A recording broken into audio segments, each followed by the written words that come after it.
This is Winnipeg Sports Talk Daily with Andrew Hustler Paterson and Michael Remis.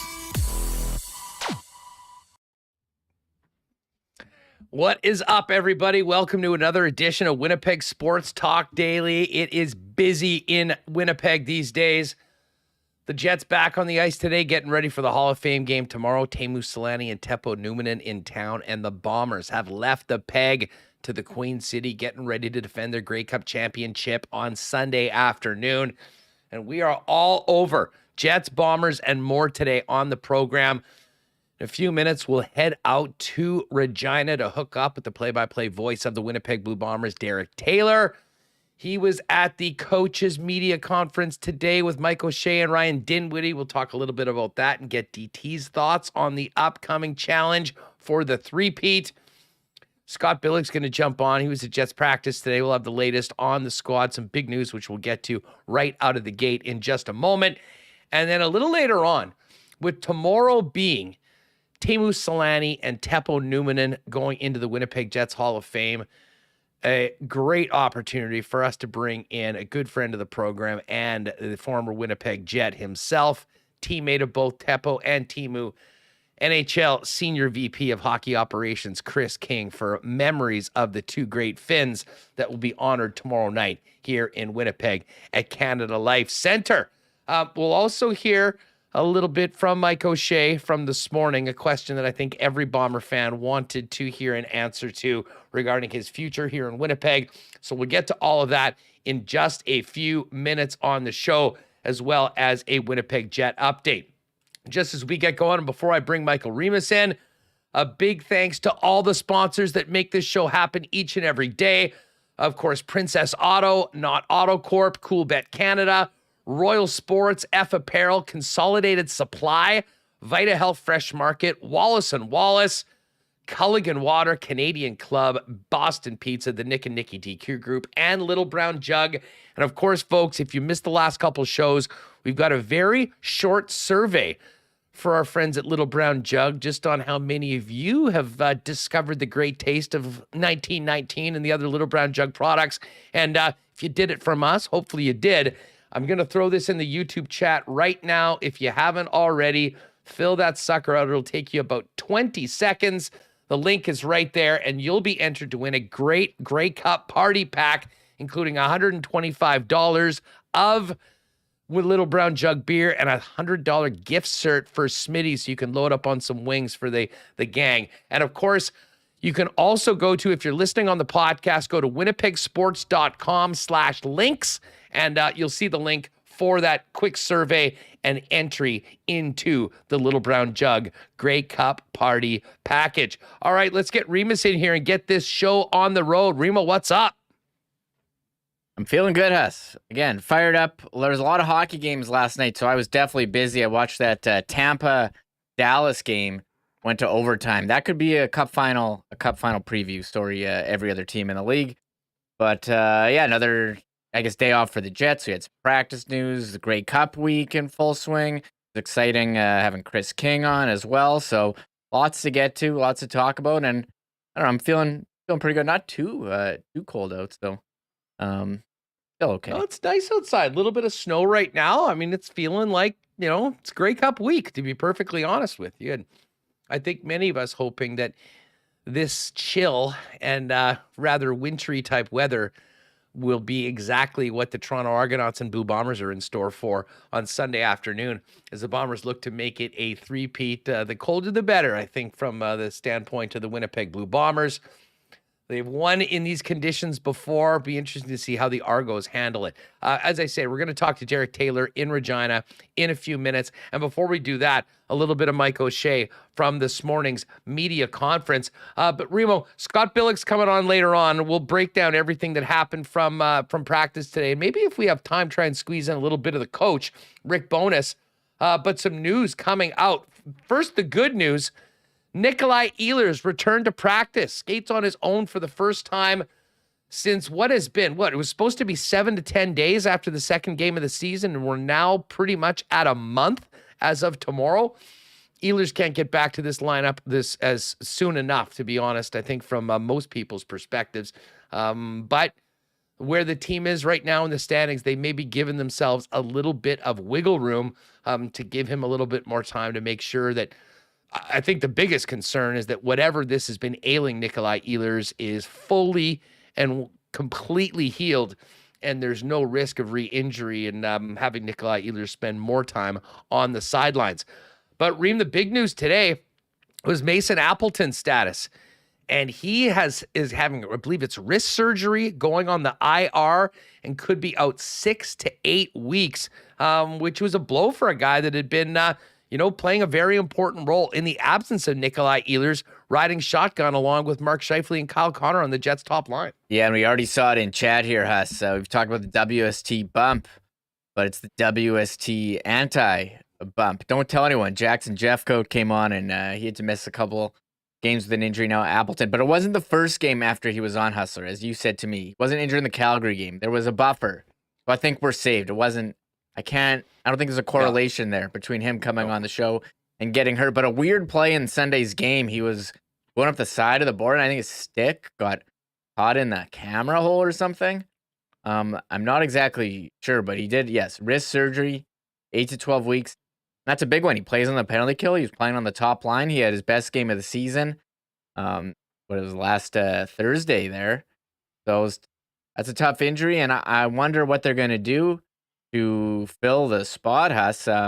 Internally, they just called up Mikey Eyssimont for the Jansen Harkins, who got the puck in the face. Then he missed Sunday's game after putting the cage on in the middle of Saturday's game. Sam Gagner practiced on that top line, and we talked about how versatile he was coming into the year.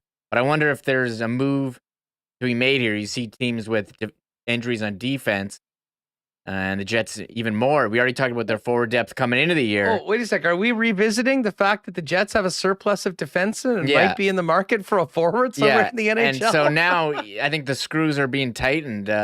Morgan Barron, he's hurt. Ehlers hurt. And now Appleton's hurt. That's 3 guys in your opening day lineup who are out. What are they going to do here? And this will be something to watch. You already got Instagram comments, people saying call up Lambo or Chaz Lucius from the Moose. I'm not sure they're looking to do that, but this is something to watch here, Huss. Yeah, well, Lambo's just back in the lineup. He was sick for a while. I'm not sure whether it was officially ruled as COVID or what, but he missed a number of games. It's just getting back into the Manitoba Moose lineup right now. And, listen, I know these are young players that we're very excited to see play at some point, but I'm not sure that either of those players, just from what I've seen so far in the American Hockey League, are ready to step up with the big boys in the National Hockey League. But, hey, sometimes injuries provide opportunities, and it's up to the players to take advantage of them. The guy that is going to have that first opportunity, though, is Mikey Eyssimont, who was skating with Adam Lowry and Janssen Fjällby on the Jets, on the Lowry line, whatever number you want to call it. Gus had Toninato and Menelainen with him today, and Harkins was skating in as the 13th forward. And, Remo, you just mentioned Morgan Barron. I mean, really, the third line of the Winnipeg Jets was Adam Lowry, who's had a great start to the season, along with a combination of Gagner, of Morgan Barron, and of Mason Appleton. And now with both Barron and Appleton out for a considerable period of time, other guys are going to need to step up. I'd said last week, I loved the look of the Lowry line with Menelainen and Janssen Fjällby. I think both of those guys have really acquitted themselves quite well right now. Gagner on the top line makes sense to a point. I'm just not sure. I think with Sam, I think we've seen this so far. At some point, you get the law of diminishing returns kicking in. I mean, I'm not sure whether he's able to play the minutes and the pace that Scheifele and Kyle Connor will be playing usually upwards of around 20 minutes a night. So I think we may see some other guys get opportunities in spot duty along there.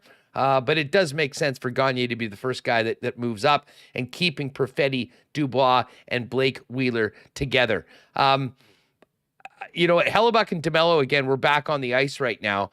But the big questions, and, as I said, we'll hear from a little bit more from Rick Bowness, and we'll have Billeck come on, who was down at practice earlier today, talk about the latest on the Winnipeg Jets as they finish up another 3-day break after a very busy weekend, and then get ready to a little bit more of a regular schedule with game day off over the course of this next homestand beginning tomorrow night against the Quack Attack from Anaheim. Yeah, what's this schedule here?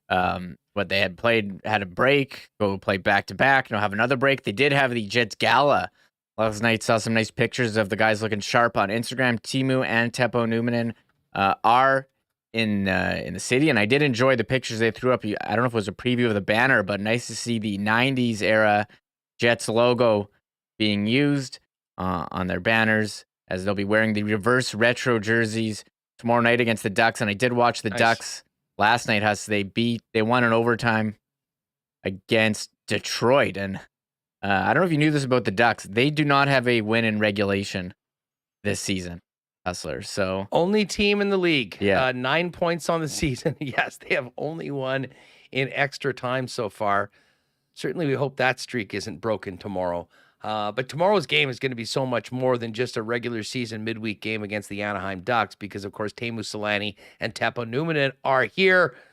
And the gala was last night, as we mentioned, and a lot of people took that in. Seemed like a great, great event. And obviously, when you've got two special guests like that there, makes it for an even more special gala. There's the picture, if you're watching with us on YouTube, of Teppo and Teemu looking great with their Jets Hall of Fame jackets.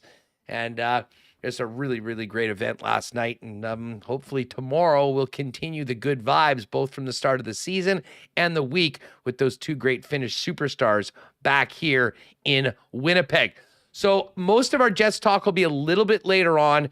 Scott Billeck and Kris King. And again, our Kris King conversation will really focus in on the legacy of Teemu Selanne and Teppo Numminen here in Winnipeg, and Kris King's memories of those two guys as players and as teammates. So looking forward to that. Right off the bat, though, Ramon, I know we haven't talked a lot of baseball. Obviously, the World Series is over, but Jays made a pretty big trade today that I see a lot of people chatting about in the YouTube chat. Yeah, Jays trading Teoscar Hernandez to Seattle for relief pitcher Eric Swanson. And for the Jays, Teoscar is he's entering the final year of his deal. He's a right-handed bat, and they have a lot of right-handed bats. And maybe this is foreshadowing a move of putting George Springer in right field and acquiring a left-handed outfielder. So we'll have to wait and see what happens with the Jays. They do get some help relief pitching. Eric Swanson was pretty good last year for Seattle. So there was another prospect involved. And Seattle, they needed help in the outfield. They needed more bats, so they get Teoscar Hernandez. And Swanson last year, 1.68 ERA in 53 innings, where he did have a nice 70 strikeouts and only 10 walks. So 28-year-old, turning 29, arm in the bullpen. The Jays getting it. We'll have to wait and see what happens with the how they reshape this bullpen. We talked all last year, Huss, for the Jays. They needed some reliable arms back there. It seemed like it was only Jordan Romano, and if they bring in another lefty bat, because they've been pretty heavy right-handed for a couple years. But yeah, big Jays trade, and I know Teoscar was a fan favorite of many. Yeah, he was. I think they're just dealing from a position of strength. Maybe helps out their not cap situation, but salary situation a little bit, and maybe gives them a little bit more of that Rogers cake to spend on some arms. Justin Verlander's hitting the market. The Jays were very much in the mix for Verlander's services the last time he was up for free agency, coming off what we expect to be a Cy Young season, another World Series championship. He'd be a guy, and I know there's a lot of Jays fans that had their hearts set on trading half the team for Shohei Ohtani. I don't think that's happening. He's going to be going back to the LA Angels, so they're going to have to go elsewhere. I think it's safe to say that the Kikuchi experiment, the 3-year deal at $12 million a year, is a sunk cost right now for Toronto, and they'll look to improve both the starting pitching and the relievers over the course of this offseason. And that was the first move today by the Toronto Blue Jays. Back to the Hall of Fame game for a minute, Reem. When you just mentioned the reverse retros, I like these more every time that I've seen them. But I'm seeing a couple comments in chats about that logo. And here's an interesting why not question of the day. I'm going to do a little bit of a pivot because this is something that we'll be talking about for the next couple of days. For Jet fans, which old logo did you like better? The 80s logo, which is now part of the heritage uniforms that the Winnipeg Jets wear, which for my money are right there with the best uniforms in the National Hockey League, or as you see right now, the 90s Winnipeg Jets logo that is now featured on the reverse retros. I have to admit, Reem, during the late 80s as a kid and into the 90s, I was so excited when they changed the logo. I'm not sure why I didn't like them, but I think back to the early 80s. I mean, basically our jersey was a knockoff of the New York Rangers with the style of the actual jersey with that circular logo on. I was super excited. I got the new jersey immediately when they came out. I think it was Phil Housley I got, which also, of course, was the first jersey Housley made after the Howard Chuck trade. But now that we get to this point, and listen, don't get me wrong, I love these retro reverse jerseys. I think they look amazing. I know there's some people that were griping about red. They're supposed to be a little different. I think they're an absolute home run. But I think now, looking back, being a more mature individual, don't hold your laughter, please. I think the original logo is actually my favorite, even more than this one, despite how hot I think these retro reverse unis are.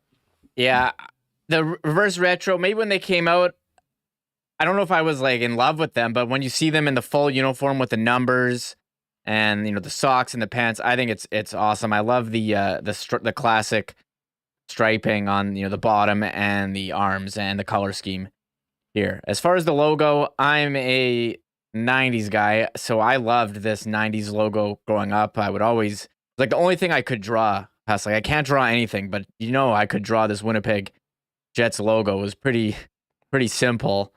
But I do think the heritage uniforms overall are top, one of the best in the league. So I think I might have to go heritage, the 80s logo, but I really like the 90s one. I think I am a big fan of it too. So nice that you have a bunch of different logos choose from. They're all kind of similar with some minor differences. Do you like this reverse retro better than the one that came out last year? Yeah, that one really grew on me. You know, I'm not one to have like crazy hot takes. I know the minute something comes out, everyone shits all over it, and then it takes a little bit of time. That certainly happened with the Aviator jersey, and I like the color of those. And I mean, I do like that blue.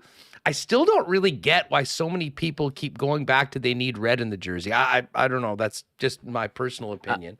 I'll say this about the reverse. I just want to get to some jersey talk here. The reverse retro, a lot of the jerseys, they've got baby blue, they've got yellow, they've got all these bright colors. And the Jets came out with this one that was gray.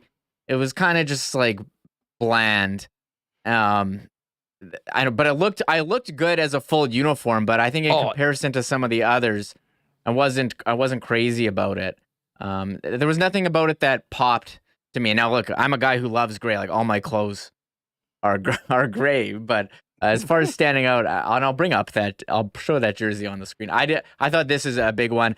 It's funny, the Aviator jersey I thought was not a fan when it came out, but it's grown on me. I love it. The Aviator. I love the blue. I love the classic striping. The only thing maybe is that Jets logo, and they've really gone away from it. The wordmark Jets logo the last couple of years. But you can get them from cheap on sale, so I like them. Yeah, well, you know what? It's funny. I mean, you still do see those, and there were some really cool. By the way, I'll give a shout out to the guys at Royal. I'll do this later on, but I went Royal yesterday. You can all check this out. I'm ready for the World Cup, folks. I've got my Canada hoodie, picked up a Davies jersey and some other stuff. The World Cup selection of merch for Canada is massive right now. If you want to get ready for it, make sure to pop by and see our guys over at Royal Sports for what they got going on. They do have a bunch of the other countries as well, but far less than normal this year because the majority is Canada stuff. So it was really neat. But my God, the Jets selection is so big there, and there's a couple really good toques with that Jets word mark from the Aviator. But I think we're definitely going away. Some of the best stuff right now is the classic stuff with the Heritage logo.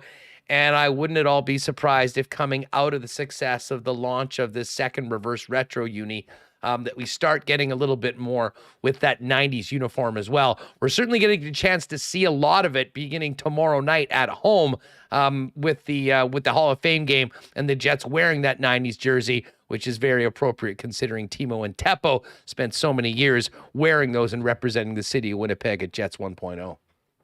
Yeah, a lot of comments in the chat, Huss. A lot of people want to weigh in. I love jersey talk, Hustler. Everyone's got an opinion. There's no one wrong, but I am enjoying seeing a lot of the reverse retros a lot around the league. Montreal wore their baby blues yesterday, which I'm a huge fan of.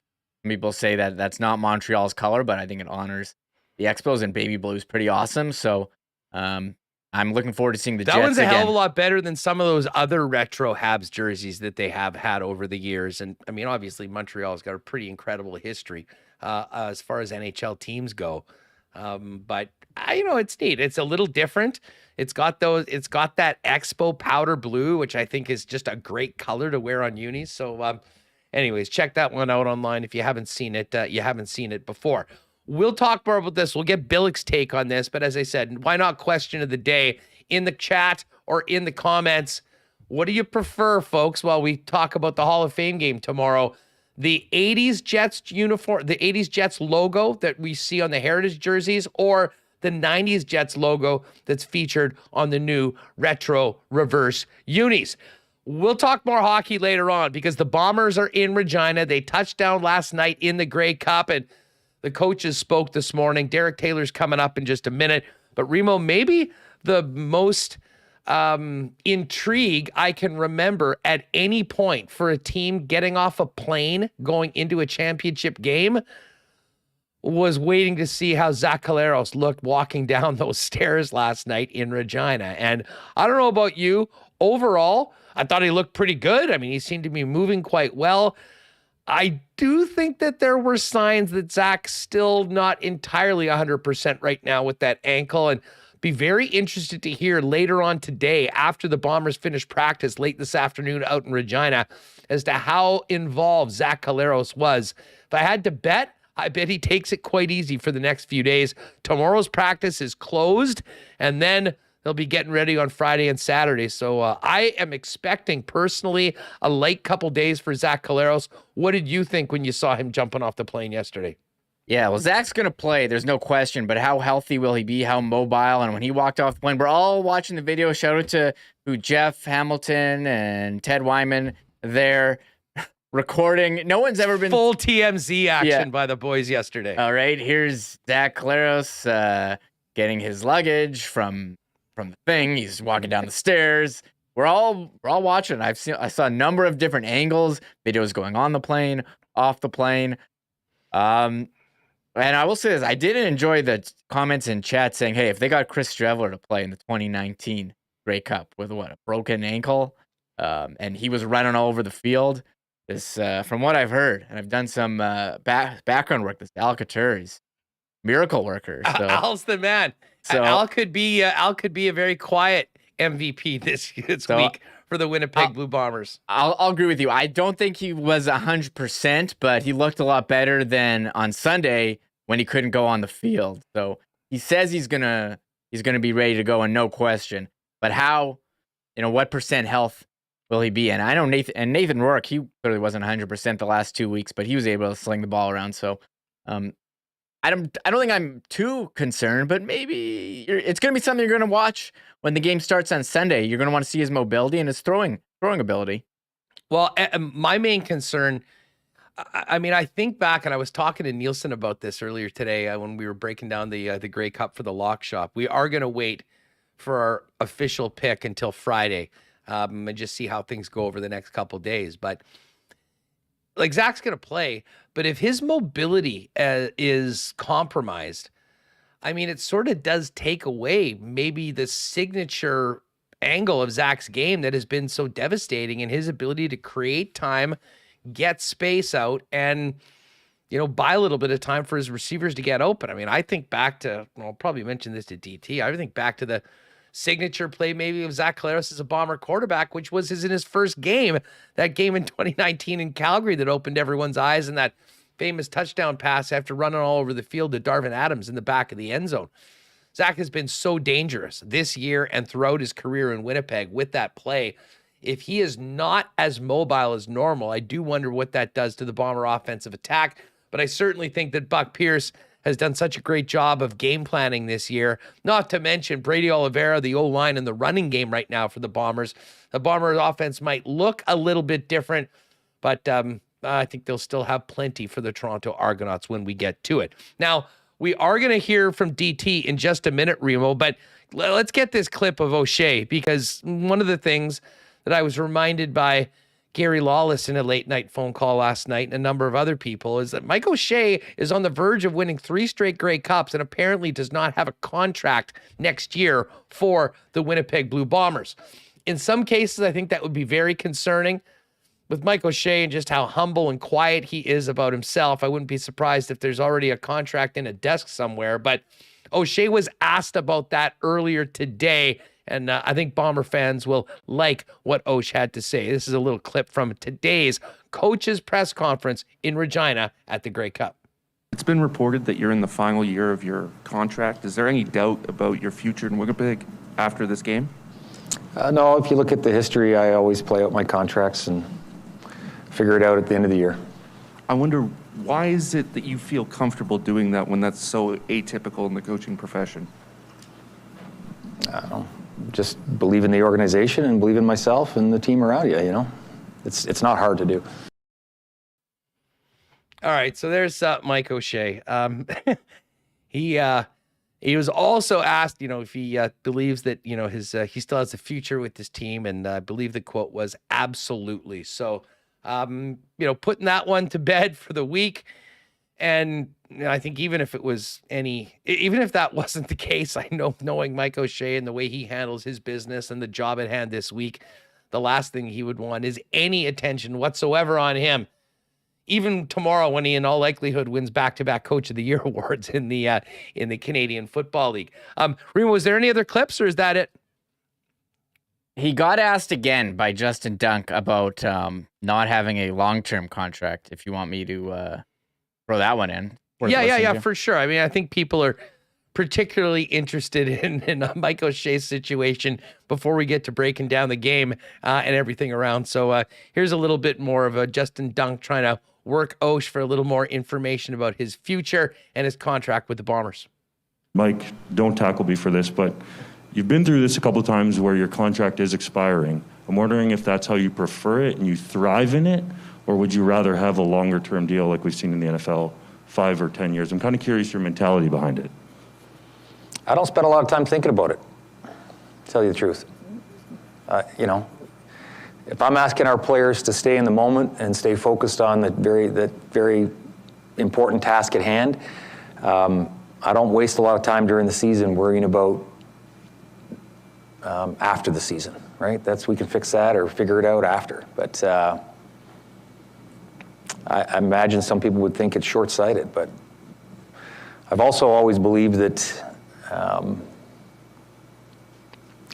contracts are really about what you're going to do going forward. It's not about what you did in the past. So let's, once again, judging by my answer, you can tell I don't even put a lot of thought into that. Think he's focused on Sunday or what? Never mind about himself, his professional future, the money that he's undoubtedly earned from the Winnipeg Blue Bombers as the top coach of what could be considered a true CFL dynasty after Sunday afternoon. All about the game on Sunday. There's Winnipeg Blue Bombers head coach Mike O'Shea. We'll talk about this coming up with Derek Taylor in just a second. Before we do that, I got to give a shout out to Joe and Consolidated Supply. Great new sponsors of ours. Well, not really new now, but our newest member of the WST family. And we are working on something for December, folks. Obviously, Remo was away. We missed a couple marble races. Marbles will be back on Friday, a Grey Cup marble edition, if you will. But the Marbles Tournament of Champions is coming to Winnipeg Sports Talk. When I get back from World Cup in early December, we are going to have additional marble races throughout the month of December. We'll put together a schedule so you'll know every day where you need to be there at the end of the program to join with us live and get your marble in the race. We'll qualify winners for all of those races. And then, courtesy of the gang at Consolidated Supply, our grand prize winner will receive a pair of Bomber season tickets for next year, which we hope will be a drive for 4 Grey Cup rings after the Bombers hopefully get the job done on Sunday afternoon. So stay tuned to Winnipeg Sports Talk for details on that, all you fans of the marble race.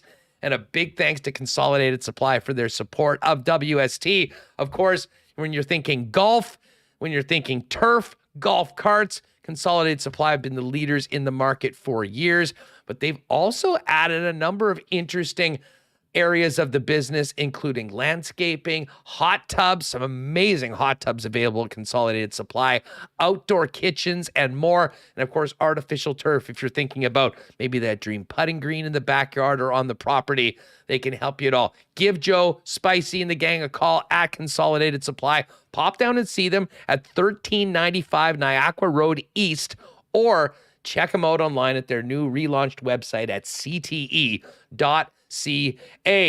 And as we mentioned yesterday, we are so excited to be teaming up with Wallace & Wallace and Jets defenseman Josh Morrissey in support of the Dream Factory and our community with the Wallace & Wallace WST Unsung Hero program. Folks, you know about the people that get it done on the ice. What about the ones that get the job done selflessly in our communities? You know, when we're talking about the person that spends all those extra hours volunteering at the community center, the mom that spends the extra time making things happen for the local school, the person in your community that selflessly goes and is shoveling the drive walks of maybe some of the seniors in the area. The Wallace & Wallace Unsung Hero program is here to recognize some of those selfless heroes in our community and make a difference for the Dream Factory. This is what we need from you, WST listeners. We need you to nominate that unsung hero in your life or in your community by sending us an email and telling us about them at unsunghero@winnipegsportstalk.com. We'll be collecting these stories and sharing many of them throughout the month. And then at the end of the month, we'll sing their praises and award randomly one of the unsung heroes each month with an autographed jersey from Josh Morrissey of the Winnipeg Jets. And it gets even better. In honor of the unsung hero, Wallace & Wallace is going to make a $500 donation, which is going to be matched by Josh and Margot Morrissey in the name of the Winnipeg Sports Talk listener who submitted a nomination. So we'll be rewarding unsung heroes in the community. We'll be raising money for the Dream Factory, and we'll be doing it all together here on Winnipeg Sports Talk. Send your nomination to unsungHero@winnipegsportstalk.com, and you can see that page right now in the winnipegsports.com/link section. You can click on the Unsung Hero page, find out more about it.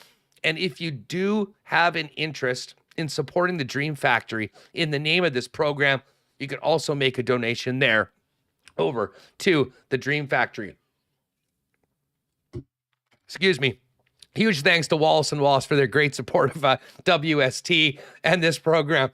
God, too much talking right now. We got to get to DT. Just before we do that, of course, our friends at Vita Health also ready for the winter. And man, November is considered Men's Health Month. Natural products right now to keep you healthy, very important. Vita Health carries everything you need to help relieve prostate issues, reduce stress, and support mental focus. Not to mention, just generally stay healthy right now with everything going around. And they feature Canadian brands like Prairie Naturals, who donate a portion of sales to the Canadian Men's Health Foundation. Vita Health Fresh Market, with great prices on natural and organic supplements, beauty products, groceries, and Winnipeg's largest assortment of local products. 7 Winnipeg locations, including the newest store in Linden Ridge, and online at myvita.ca. All right, Billeck talking Jets and Bombers. Kris King on Teemu, Selanne, and Teppo Numminen still to come. Right now, though, let's head to Regina and catch up with the voice of the Bombers, Derek Taylor, and look ahead to the Grey Cup on Sunday. You made it there, ready to go for Grey Cup week. How are you? Good. I've not been dished out a beating since I came back to Regina as the former voice of the Riders. People have been super nice. A couple of guys recognized me. Welcome back, and I thought that was super nice because they can have some pretty hard feelings with how their season went, a Grey Cup year went for the Riders. But folks here have been great so far. Well, of course, there'll be lots of talk with the Riders and the entire league as we get up to the game. But for the purposes of our conversation, it is all about the 2-time defending champs and the challenging Toronto Argonauts. I know you were checking out the coaches this morning. How were Ocean Dinwiddie this morning? What was the vibe around there? And what kind of came out of the coaches' press conference from your perspective, Derek? Yeah, they were both pretty good. Both guys are playing a little close to the vest. And both guys, I noticed this from O'Shea doing the coaches' show with him every week, but Dinwiddie, I always find it interesting that guys who are like O'Shea is the elite of CFL coaches right now, right? Back-to-back Grey Cups. What is it? 2014 he took over, so 9 years in charge. He always just seems very unimpressed with himself. Like if I was O'Shea, I would be broadcasting to everybody. I'd have like world's greatest on a t-shirt, but he's just very kind of unimpressed with himself and doesn't feel that he's, deserving of a ton of praise or he's special in any way. When I think as Bomber fans, we all know that O'Shea absolutely is special, but he consistently defers first to the players, next to the other coaches, the organization. So Ryan Dinwiddie has some of that as well, it appears. The big thing to come out of it, and we've known it for some time, is that O'Shea doesn't have a contract at the end of the year. And it's not something that, in the local media in Winnipeg that we ask him about a ton because he's not going to talk about it very much because for the reasons we've talked about, he doesn't want to put himself forward as particularly important. Again, we know that's not entirely true, but O'Shea just doesn't want to do it. So he was asked on a couple of occasions, well, what is it about your contract? You don't have one for next season. Wouldn't you like, this college football style where you win 10 games and go to a bowl game, you get a 10-year contract. And he said, honestly, I just don't think about it during the season. And if I'm asking my players to focus on the season and focus on going 1-0, as they like to say, how can I be thinking about my contract? So whether something is already done and he feels comfortable, or he just in his heart he just knows, we will literally figure it out at the end of the year. It was neat to get his take on that. He always unfailingly just kind of goes, yeah, my role in this is pretty small, which I admire a ton, but I would kind of like him to stand up on a table and beat his chest and go, three Grey Cups in a row if they win on Sunday. His level of humility is 0.001 percentile at the top, or 99.9. It is incredible. And the funny thing is that he will defer to everybody else, but you talk to anybody else in that organization, including every single player in that locker room, and they mention how important Mike O'Shea is to this team as a leader of men. Derek, the other thing that everyone, justifiably has been somewhat interested and I think semi-nervous about is the status of Zach Collaros. Now, we were breaking down him walking down the stairs of that plane in Regina like the Zapruder film yesterday. All in all, looked pretty good. I wouldn't say he looked completely 100%, but what did you take from what you've seen from Zach so far and your feeling about his level of readiness to be out there and, get the job done for the Bombers on Sunday afternoon? Yeah, it's super fun breaking down that video, right? Going, well, how does a person normally walk? And how is he walking compared to how I think a person normally walks? And you're going back in your mind's eye of how does Collaros move? Is that sock a little thicker than the other one? Does that mean there's a wrap underneath that? What's happening? Do I believe Greg Ellingson, who said he was putting Russell Wilson to shame in the aisle of the plane as they flew to Regina? It's we'll know when they hit the practice field Wednesday afternoon, right? That'll be the big one. However much we get to see him, Is he with the first team? If Zach isn't with the first team, oh boy, we're going to start talking about it. How does he look with the first team? If they run a normal practice, the Bombers have a segment where the defense just constantly throws pressure at the offense, and the offense, figures out hot reads and how to deal with it. Zach's known to scramble out in those, right? Plant his foot in the ground, duck out to the right, and on the run, bomb one to Dembski way downfield. How does he look in that scenario? How does he look? Because it's his right leg and his right ankle, so that would be his plant foot when he's in the pocket. How does he look in there? We're going to be looking at absolutely everything in that. That said, I just presume that almost every football player, and I think Ehlers, would have, in a Ronnie Lott type situation, he would have the trainer Alcantara figuring out what kind of prosthetic could he be fit for on Sunday if they have to cut off his foot so he can play. He's playing. He's barring the removal of his foot, that cat's playing. So what level will he play at? And can he do that stuff when they get out of structure and he has to scramble and make those huge plays to a Schoen or an Ellingson? We'll see, because it was pretty clear last week that Nathan Rourke wasn't the same in that respect. How will Ehlers be in that respect, and how does that then affect Sunday's game? Well, I mean, listen, my only level of concern is exactly what you nailed.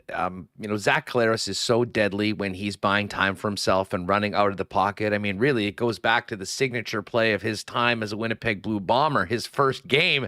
That game against the Calgary Stampeders and the pass in the back of the end zone to Darvin Adams.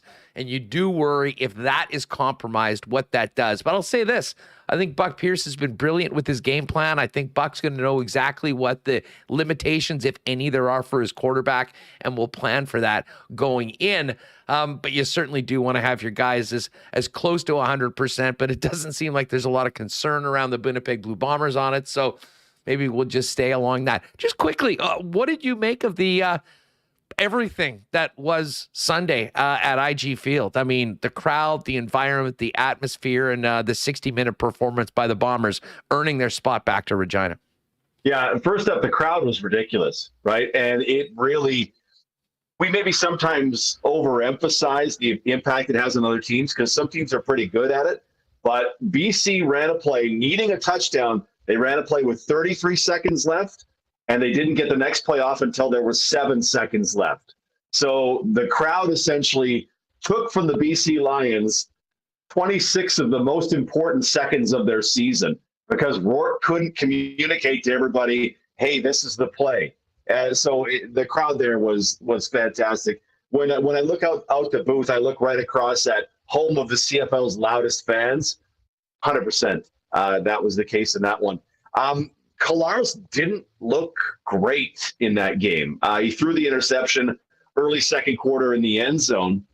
And as much as he kind of brushed it off in our post-game show when we interviewed him, he had 2 balls in that first quarter that at one certainly should have been intercepted by TJ Lee. A second should have been picked off to a lesser extent. It was a little tougher catch by Manny Ragamba. And you go, ooh, 3 interceptions or 3 interceptable passes, including one that was picked off, that's rough. And it probably has a great deal to be why they went to the running game so heavily, right, with Brady Oliveira. And then they went, oh, okay, Brady and this offensive line are crushing it.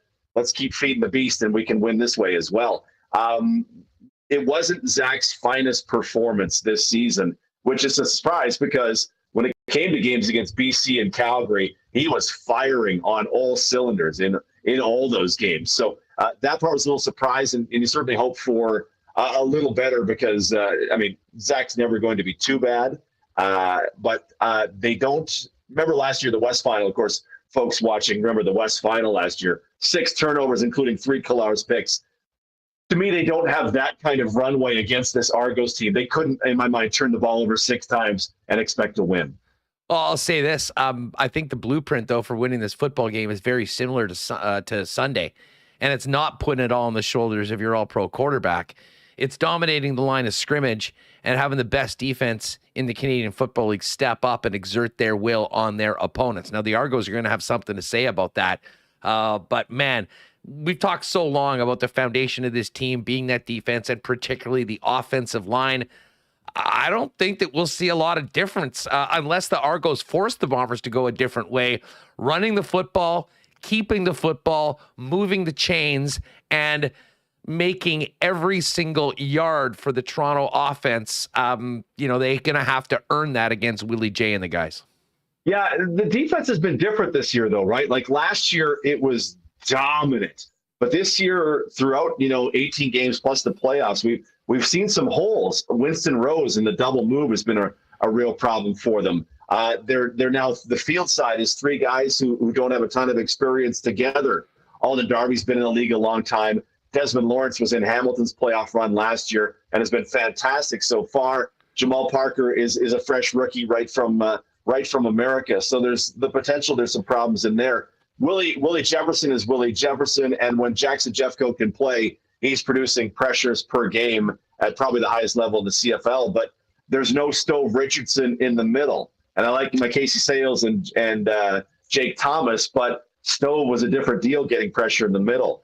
Big Hill is being committed to coverage more than he's allowed to rush the passer as he was last year. And Malik Clements has been fine, but not necessarily in my mind as assignment sound as Kyrie Wilson was last year in the Grey Cup. So it's not last year's defense, and it has been exposed at points this season. Not so bad that they've lost more than 3 games, but you go, if Dylan Mitchell can stop and go Winston Rose and walk into the end zone, could Brandon Banks do that, or Davaris Daniels do that? And I think that's certainly on the table. So they're capable of great performances, but unlike last year's Grey Cup, to me, they're not guaranteed a great defensive performance. The one thing I'll say about the defense was I was really impressed with the way they stopped the run. I mean, Butler did not have a lot going on. And I don't know whether they were trying on purpose to run towards Willie Jefferson's way, but he wasn't having any of that. Yeah. But of course, we know who's going to be in the backfield for the double blue, our old friend Andrew Harris. And from someone that covers the game, I mean, the story doesn't get any juicier. But what do you think about Harris with his chance? And we always talk about the chip on his shoulder. This is going to be a freaking boulder. It'll be the size of the moon when we get to Mosaic Field in the afternoon. I mean, the Harris effect and the Argos' ability to run the football for Sunday's game. Yeah, Harris will be interesting because in the first meeting between the two teams, the only regular season meeting, it was very clear he was very inspired to play hard against the Bombers, right? Like he was at full steam ahead. 111 yards, I think it was, and they just kept feeding them the ball. Last week, the catch for 30 yards, a screen pass that honestly a lot of guys would have got 30 yards off of. So he did just fine there. He had the touchdown, and I think it was 9 carries for 41 yards. So he's a guy who's having the lowest yards per carry of his career. And, the running game is a byproduct of the blockers in front, and the blockers on the perimeter, and the plays that you call.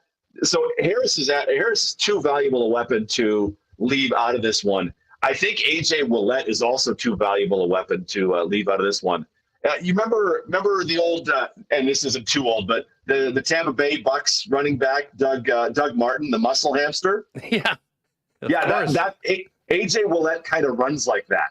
Like he runs like he's trying to kill people. And I need, if I'm the Argos, I need some of that in my offense as well. But if McLeod Bethel-Thompson doesn't throw for 300 yards and Davaris is dropping balls and if Banks can have the game that he had in the Eastern Final, their chances will be a lot better. But yeah, Andrew Harris, just from the storyline perspective and just to honor the fact that a guy tore his pec 12 weeks ago and gets back to the Eastern Final, that's an incredible story. So if he can have any impact, any serious impact, it would be a fantastic story. Yeah, don't rule out Andrew Harris for anything. I think we've learned that over the years, but especially this year, and it really is a great story. And I'm really happy that he's going to be in this game. It'll add a lot to the Grey Cup, and certainly regardless of what happens going forward, the fact that he was able to get back on the field and be back in the Grey Cup, very, very cool. From a defensive perspective, DT, we were talking yesterday with our Why Not question of the day as far as, who's an X factor for the Winnipeg Blue Bombers, someone that we might not be talking about amongst the stars, but that is going to need to have a big game. When you look at, how the Argos match up against the Bombers, is there a player or two that is definitely going to have to step up with one of their best performances if the defense wants to continue doing what they've been doing? Do you want a Bombers defensive player or an Argos defensive player? Well, Bombers, but I'd love an Argo player as well. Defensively, I feel like we're going to end up with teams will end up testing Jamal Parker again. But I mean, for the physical reasons of Jamal's 5'8". So what if we can run Tavares Daniels on him?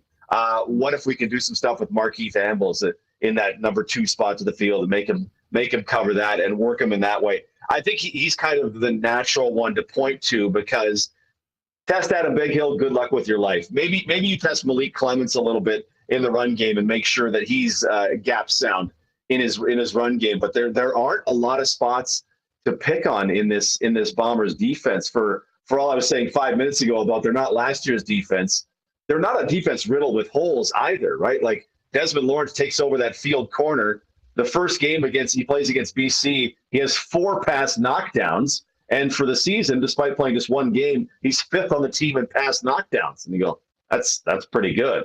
Another important one in the game in the Western Final as well. So I would look for, if Jamal Parker can have a big game and can keep it tight, I think they're pretty good. If Winston Rose has a game where he doesn't where he plays Winston, 2019 Winston Rose level football, that would be a critical thing for me within that Bombers defense.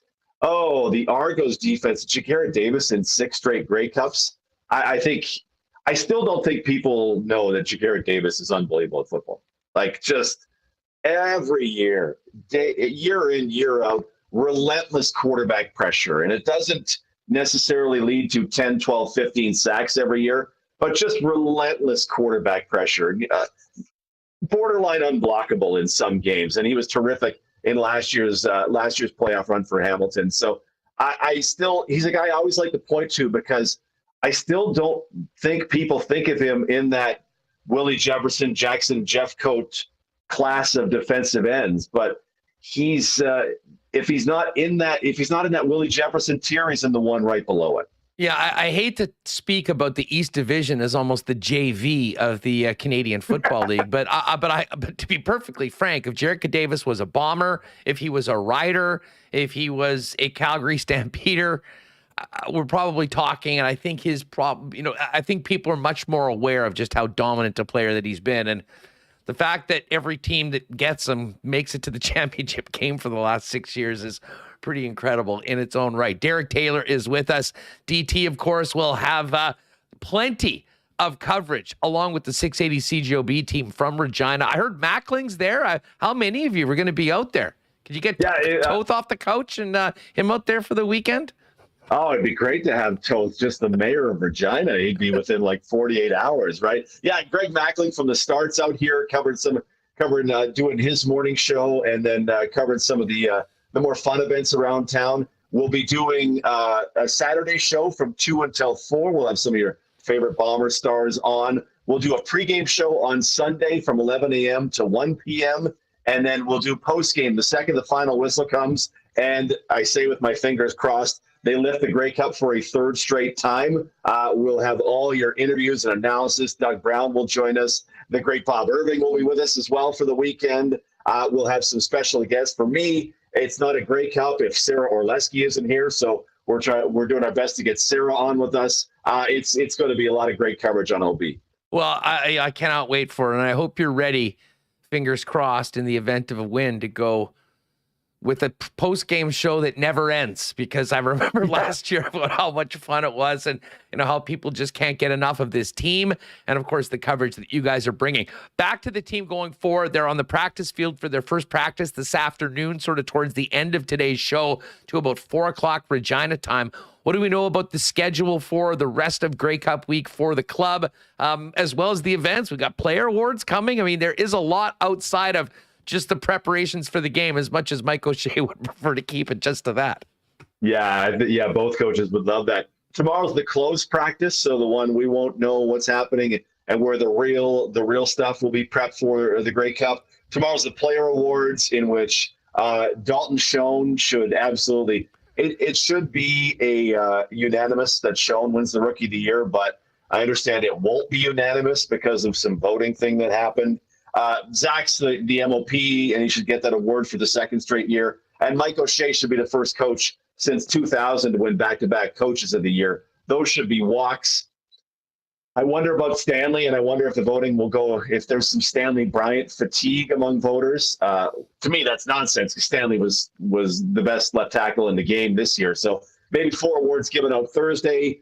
Friday's a media day for them as opposed to a practice day where they sit in the room for 90 minutes and we go and talk to whoever we want. Saturday, the walkthrough. Sunday, 5 o'clock kickoff of the Grey Cup. Cannot wait for it. 11-1 pregame on Sunday. So when you get up and you're making your brunch and you're pacing yourself for Grey Cup Sunday, tune in with DT and the guys for a couple hours. And again, Saturday 2-4, a special Grey Cup Saturday show with you and the gang from Regina. Derek, jealous that I'm not there this year.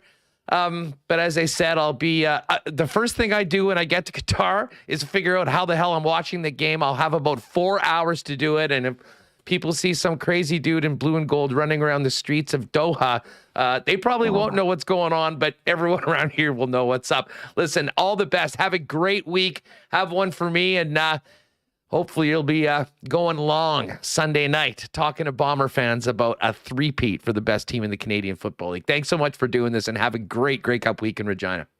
Thanks, brother. Enjoy Qatar, by the way. That'll be, Alfonso Davies. If Alfonso Davies needs a hamstring, just get me on the phone and I'll send him one. I don't think mine is very good, but I would give a transplant of anything to make sure that he's there for our guys when we get going against Belgium next week. Thanks, DT. All the best. Thanks, brother. All right, great stuff with DT. Looking forward to the OB coverage and, everything around the Grey Cup as we head into Sunday. Looking for the Bombers to see if they can make it a three-peat. All right, Billeck is on deck coming up right away. Do got to give a big personal thanks to Trevor and the Knott staff for the great hospitality at the West Final on Sunday. Knott Autocorp, great supporters of the Winnipeg Blue Bombers and so many things in Winnipeg. But for most of you, you know, Knott Autocorp is the spot to start any search for a new or upgraded vehicle in the province of Manitoba. They're over at Waverly and McGillivray. You can, of course, check them out online at knott.ca. So many amazing vehicles on the lot. And if there is a particular make and model that you've got your heart set on, talk to the experts at Knott. They'll find it for you, source it, get it here, and get you into it at the best possible price. And by the way, with winter here, have you got your winter tires yet? If you don't, they've got winter tire specials and the MPI payment plan. Why not get safe winter tires now and pay later at Knott Autocorp? Pop down and see them. Tell them the boys at WST sent you. Waverly and McGillivray, and online at knott.ca. Well, as I mentioned off the top of the show, had to get ready for this trip to Qatar supporting Canada at the World Cup. And listen, there's not a lot of people that have a lot of Canada soccer gear because, well, we haven't been to the World Cup since 1986. Of course, our women have been near the top of the world for the last decade plus, but now it's the men's turn to get in on the biggest sporting event of the year. And for those of you that want to get into some Canada gear, Royal Sports is so packed right now. If you're with us on YouTube, you can see this video that I took yesterday. Jerseys, Jonathan David, Estacio, Alfonso Davies, red, black, white versions of the jerseys, hoodies, scarves, hats, and more. Everything you need to get ready for next week's World Cup is at Royal Sports. Of course, they've got some of the other countries as well. I don't support any other country other than Canada, but you may check it out there at Royal Sports. And by the way, amazing Bomber gear as well. Tons of new stuff coming in, as well as Jets gear. So whatever team you are supporting over the next little while with so much excitement on the sports scene, Royal Sports is the place to get it. 750 Pembina Highway. And check out their Instagram at Royal Sports Pembina for the latest merchandise drops and sale information. And of course, if you're not wearing, you might need to upgrade your wardrobe for your fan, the soccer fan in you. You also, in real life, might be needing to upgrade the wardrobe, and we all know where that starts. F Apparel at 190 Smith Street downtown. Andrew and the guys have you covered. All the best and latest menswear and custom suits starting at just $400. The entire process was an absolute breeze. Pop down, talk to the guys, figure out what style you want, what fabrics you want to use, what color, get you measured up, and a few weeks later, you got a beautiful new custom suit made to order, fitting perfectly, along with all the accessories that you want. And hey, guys, if you are in a wedding party for next year, great special this month.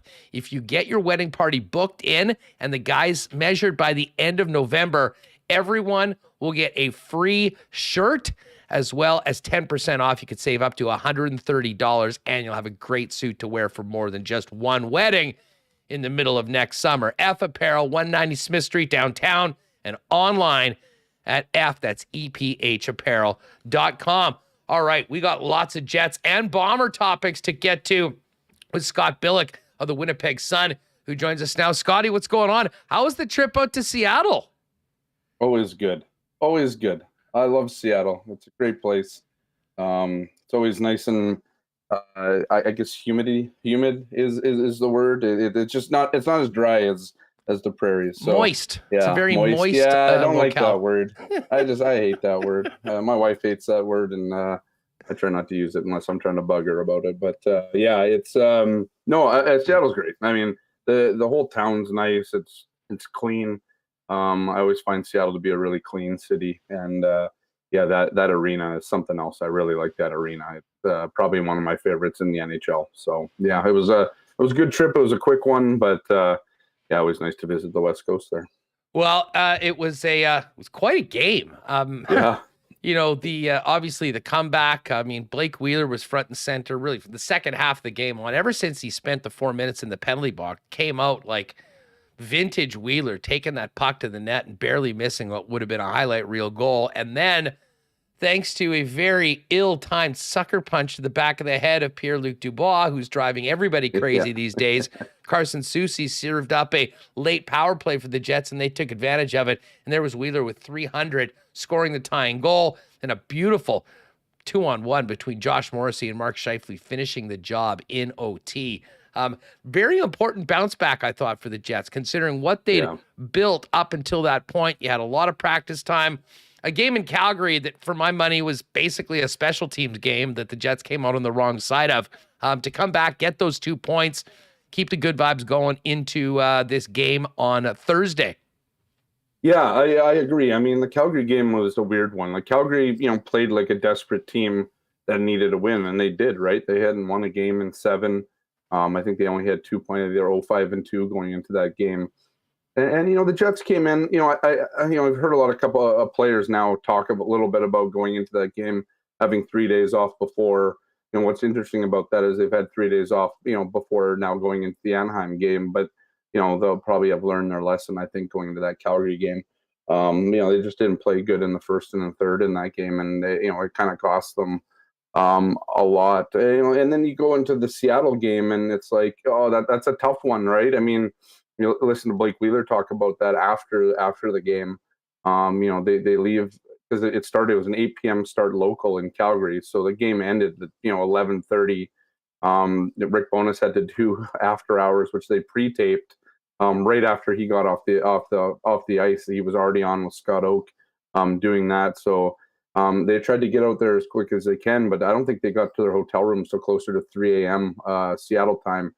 You obviously gain an hour, but you still kind of lose it, right? I mean, you don't. It's a tough game. It's the minimum, the 22 hours, and they came out and in the first period there, and it thought that maybe Seattle might kind of take that one, but the Jets kind of figured it out in the second period there. It was a good second period in Seattle. The third was kind of so. Obviously, it wasn't really that good. I think they had 3 shots in the first 18 minutes of that period. But yeah, gifted with a couple of power plays late there. Obviously, the Carson Soucy one kind of tipped the scales finally. Obviously, it was Soucy too who kind of ran Mason Appleton into the boards there, and that was more of there was nothing wrong with the hit, and we can get into that injury. Obviously, the diagnosis on Mason Appleton, but just kind of a freak accident there where his stick went into the timekeeper. It was like timekeeper hole where they the timekeeper will give a puck to the ref, or the ref will kind of like talk into it and just tell the timekeeper like, what the penalty is or whatever that. And that's where the stick ended up getting his blade kind of getting jammed into that. I mean, that's such a, you rarely see anything like that happen. And obviously happened to Mason Appleton there and did a number on his wrist. So, but yeah, to come out of that game with 2 points, scoring with five, I think it showed on TV 3.9 seconds. They reverted that to 5.2. And then, yeah, obviously that goal in overtime. I mean, Scheifele's back check, the smooth skating of Josh Morrissey, and then what a pass by Morrissey to Scheifele for the winner there. And that's the Jets team, they can do that, and they stuck with it in that game. As difficult as it was to play that game, given the hour, the time change, the flight, not getting in, the Jets played a good game against a Kraken team that had been running a little bit better than we had seen in the past. But yeah, it's you come away from that trip with 2 points, especially the way that you played in Calgary, and I think they were happy with that. And the bounce back, as you said off the top there. Well, back home now for beginning a homestand tomorrow with the Hall of Fame game. And I know a lot of the talk going in is going to be about Teemu Selanne and Teppo Numminen. We're going to talk about that with Kris King a little later on in the program. But the Jets had a great, perfect homestand before they headed out for those two on the weekend. And they'll look to get going again against the Anaheim Ducks, who have been struggling so far and have not yet won in regulation this year. Knock on wood that doesn't happen tomorrow night. But as far as practice today, we'll get to the good news and Nikolaj Ehlers in a second, but you mentioned Mason Appleton. We're hearing this is like surgery long-term out of the lineup. Yeah. 8 to 12 weeks. I'd reported it earlier that, he was going to have surgery this morning for his wrist, obviously, his wrist injury. And it was at least 8 weeks. And then when, Rick came and spoke about it today, it was between 8 and 12. So, I mean, that's 2 to 3 months out for Mason Appleton. That's a tough loss for the Jets. I mean, I've seen it on Twitter. Not everybody's liked his, stint on the top line and all that stuff. To me, I thought he's been, serviceable. And I thought that line was starting to gel in the last few games, last couple games on the homestand and then on the road trip. They've been kind of figuring it out together. Kind of, Mason was, starting to, figure out that he can, do more than just, forecheck on that line. Like he can actually be an offensive presence as well. But I mean, I think it really hurts their penalty kill, right? That penalty kill had been very, very good. Obviously, they got scored on the one, I believe in Calgary, maybe in Seattle. But before that, I think they were like 16 for 16 going into that Seattle game over their past, I believe it was 6 games. And, a large part of that is Adam Lowry and the Mason Appleton pairing up top for them. Very aggressive. Like that penalty kill this year has been a lot more aggressive and far less passive than it was in recent years. And so, it's a bit of it is a blow, especially with Nikolaj Ehlers out. I mean, obviously he was on the ice today, as you mentioned. That is some of the good news. But again, with his injury right now, they're being very, very cautious with it. Let's say. They haven't said it. Everything kind of points to a groin injury here. I don't know that officially at this point, but everything kind of points to it, just the way that how delicate they're kind of being with the situation, because you want him to be fully healed from that. Because, if you have any sort of setback with a groin, it just continues, right? And it's like a snowball running downhill with those types of injuries. So, it was good news, to see Nikolaj Ehlers out. He was separate from the group, working with the Winnipeg strength and conditioning coach today on, it was a pretty brief skate. But I guess the bigger thing now is he out there tomorrow again, right? And Rick Bowness said that after today, he kind of, he's been one to done that a bit too. And you want to, you're happy if you're a Jets fan to see Nikolaj Ehlers back on the ice. But the biggest test is, is he going to be back out there tomorrow on the ice? And how is it going to respond after getting that kind of workout in? And he hasn't skated in just under a month. It was the Dallas game, second game of the year, October was that 18th, I think, because he came out for the pregame warm up for the Colorado game, or the pregame skate, sorry, for the Colorado game, but then left early. So been just under a month since he skated. So yeah, it'll be really important to see if he's back on the ice tomorrow. And maybe if that's the case, then maybe you're starting to talk about next week's road trip, potentially for him to kind of maybe return. But I don't think you'll see him at all on this homestand.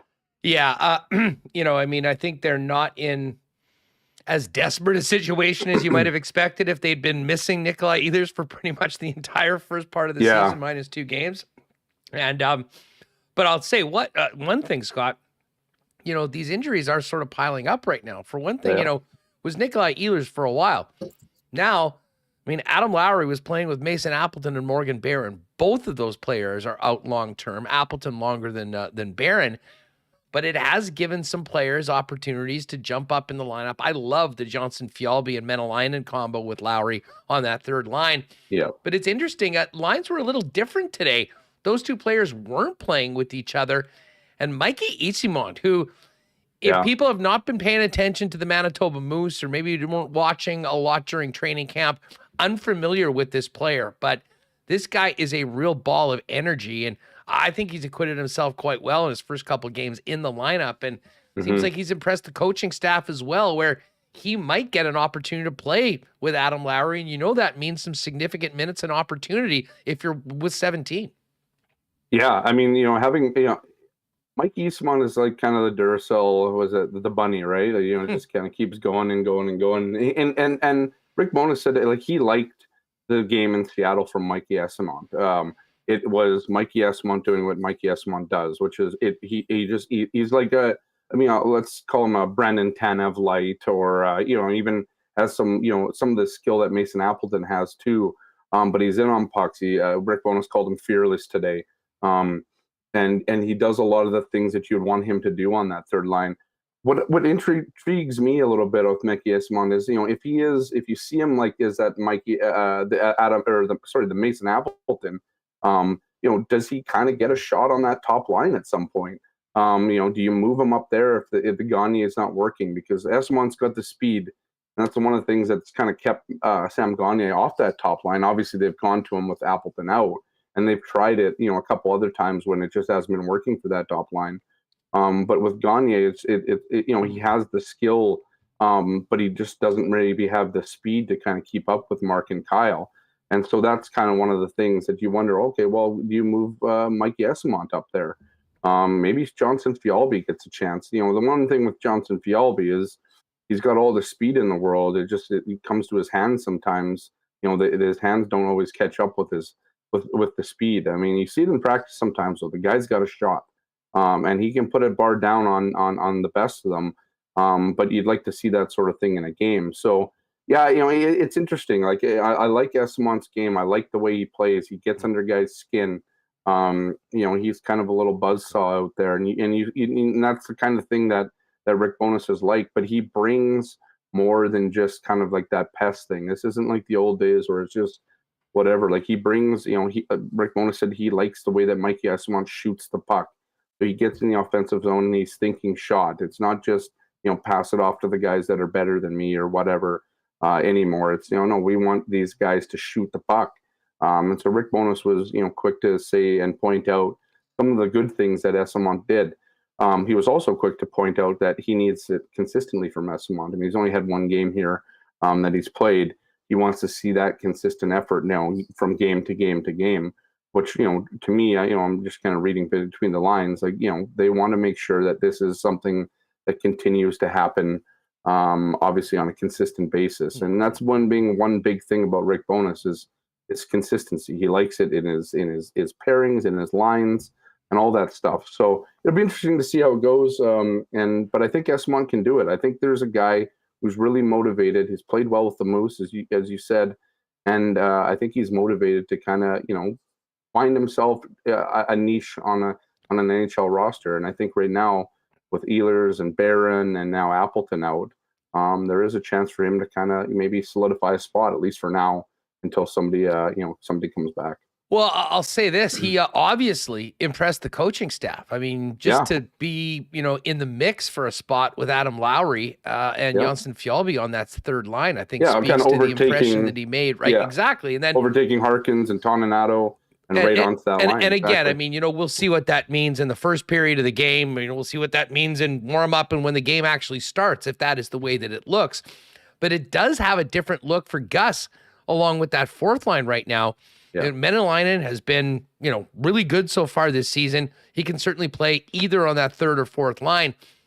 And I guess, if we take from today's practice, we might be seeing Dominic Toninato coming back into the lineup after Jansen Harkins has played quite well. And I'm not sure if Bowness spoke to that. You can maybe tell us, but it does seem like, Toninato made the team and Harkins was the one that got sent back down. Hart came in, got the opportunity, played well.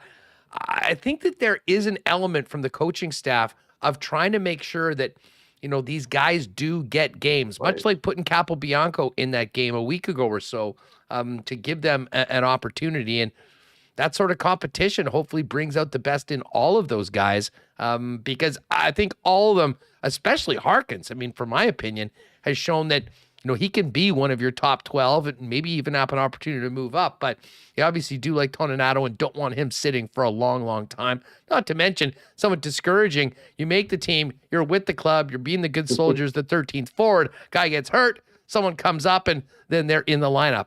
But that should make all those guys in that bottom six a lot hungrier to show every shift that they deserve to stay in the lineup.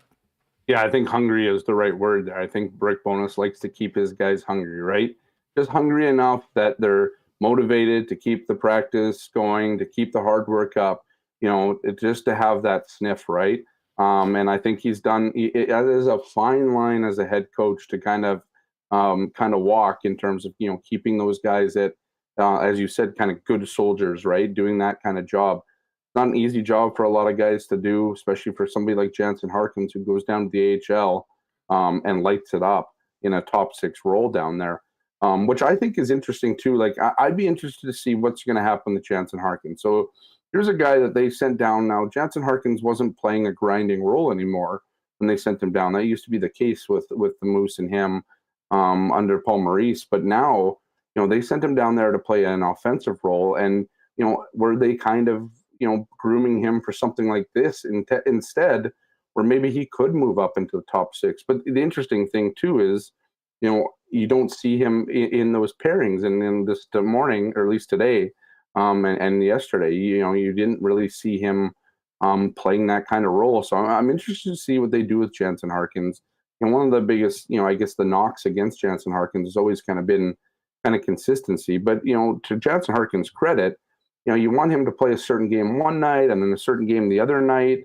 You put him in the top six and he would, maybe score a couple goals, but then you put him on the fourth line and you're asking him to do something completely different in 4 or 5 minutes of time, of ice time. And so, I think Jansen Harkins has had kind of this weird kind of, just the way that he's been kind of deployed in the past hasn't really changed a lot this year in terms of that either. He obviously didn't make the team out of training camp and only came up when Barron went out injured. So, I'm interested to see kind of how that works for Jansen. Cause I think there's a guy who thinks he could play that kind of top six role and has before.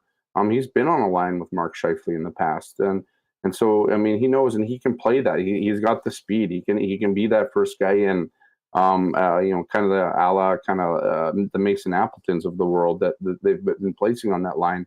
But again, I think with him, it's just the consistency, and that's something that Rick Bowness, again, drives home all the time. He wants a consistent effort night in, night out. I'm not sure that Jansen Harkins has always given that for Rick Bowness at this point. So, for now, you see Mikey Esamont, you got Johnson Fialbi. You could land Saku Manalainen.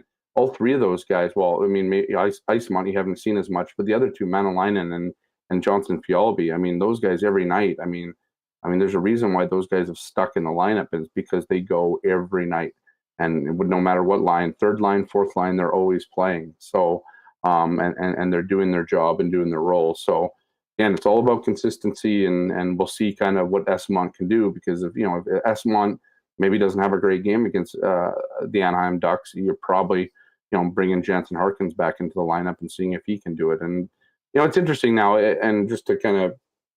His team always used to be like, well, we can't find a good player to play in the top six when somebody got injured. Now it's kind of reversed now. You're trying to find the bottom six and where a guy fits in. So it's probably a better problem to have for the Jets than they used to have. But it seems like, like you kind of said and alluded to, there's a lot of competition on this team now. And Rick Bowness does a really good job of kind of keeping that going during the season, as we're seeing now, almost 15 games into the schedule. Deep pairings today: Morrissey, Pionk, Dylan Schmidt, Sandberg, and DeMello. Capobianco was the 7th defenseman, and no Logan Stanley as well. And I believe he was in a walking boot. I think someone told me they bumped into him or saw him on the weekend or earlier on, and he was out of it, but still not at practice right now.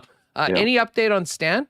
Yeah, nothing other than, I think they're now pushing it to late November. Although I don't think Bowness has said that. We haven't really asked on Stanley lately, so it's something that we should probably actually do. But I think he was pegged early on as kind of like mid-November possible return. But having not skated now for quite a while and still haven't really seen him, I don't believe he was even on the road trip. Although he wouldn't have been, because none of those guys would have skated anyways, just with the back-to-back. But no real update on Logan Stanley. Probably get one tomorrow. It's interesting. This upcoming homestand, Scotty, is in a lot of ways sort of similar to the last 3-gamer in that you kind of are moving up a weight class each game. They'll start off with the Anaheim Ducks. They then get the Pittsburgh Penguins in on Saturday night, and then the Carolina Hurricanes, who I still think of the way the Carolina Hurricanes manhandled the Jets last year in that game. That was at the point where we realized, oh man, this team has a ton of work to do. And if I recall correctly, that was right near the end of Paul Maurice's time here in Winnipeg. And of course, tomorrow's game, big opportunity to get another 2 points and stay at the top of the division, as well as a great opportunity for Winnipeg, Manitoba, and this hockey community to celebrate 2 incredible Finnish players in Teemu Selanne and Teppo Numminen that'll be going up into the Jets Hall of Fame. Yeah, I mean, tomorrow night's going to be a bit of a spectacle of sorts, and you obviously have the 2 teams that Selanne really kind of he obviously made his his career, started his career in his beginnings and his rookie record, scoring record, and all that in Winnipeg, and became probably the maybe the city's second most beloved player, arguably the first, with up there with Dale Hawerchuk. It just depends, I guess, on what era you kind of grew up in watching. First, if Jets, you weren't around paying attention to the Jets during the Hawerchuk era. I think of course, yeah. But I mean, it just depends. I mean, for me, growing up, it would have been Selanne. Watching Selanne, I wasn't old enough to watch Dale Hawerchuk, and that sort of thing. So, yeah, it's interesting with that. That coming tomorrow, I think that's one of those things. They've had these nights in the past, and the fans are.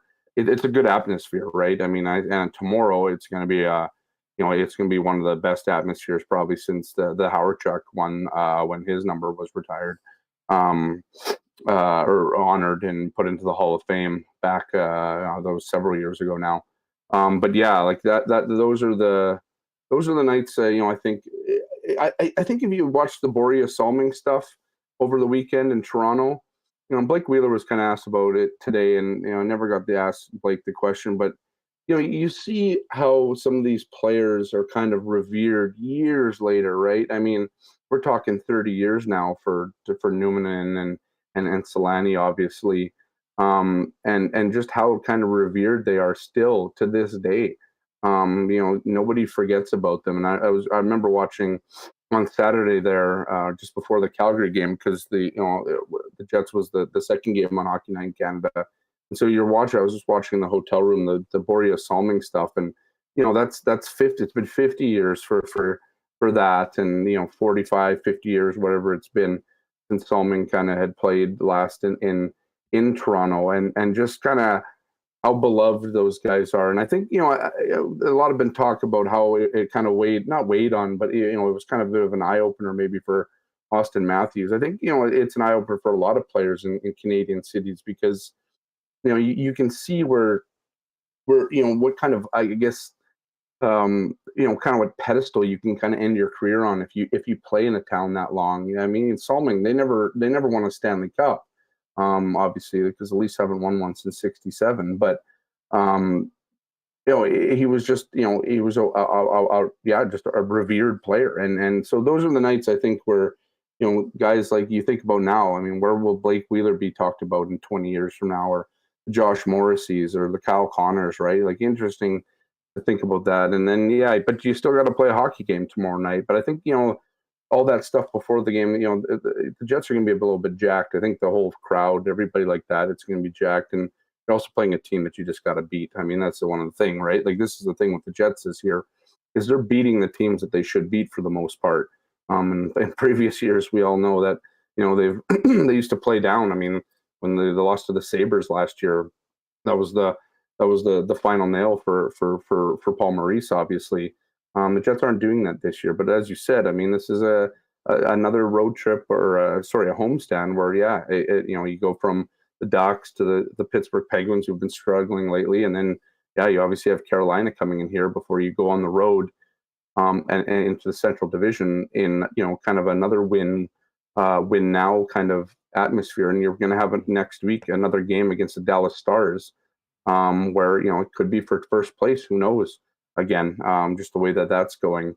But this is a stretch now, and I know Kelly Moore was talking about today. He's always much better with the math than I am. I think it's like 38 games and 75 nights or something like that. You might know the math better than I do, but it's a big stretch starting tomorrow night for the Jets, and it's not lost on them that they're playing every second night from basically here till way after Christmas now. But it should be a good night tomorrow in terms of just for fans.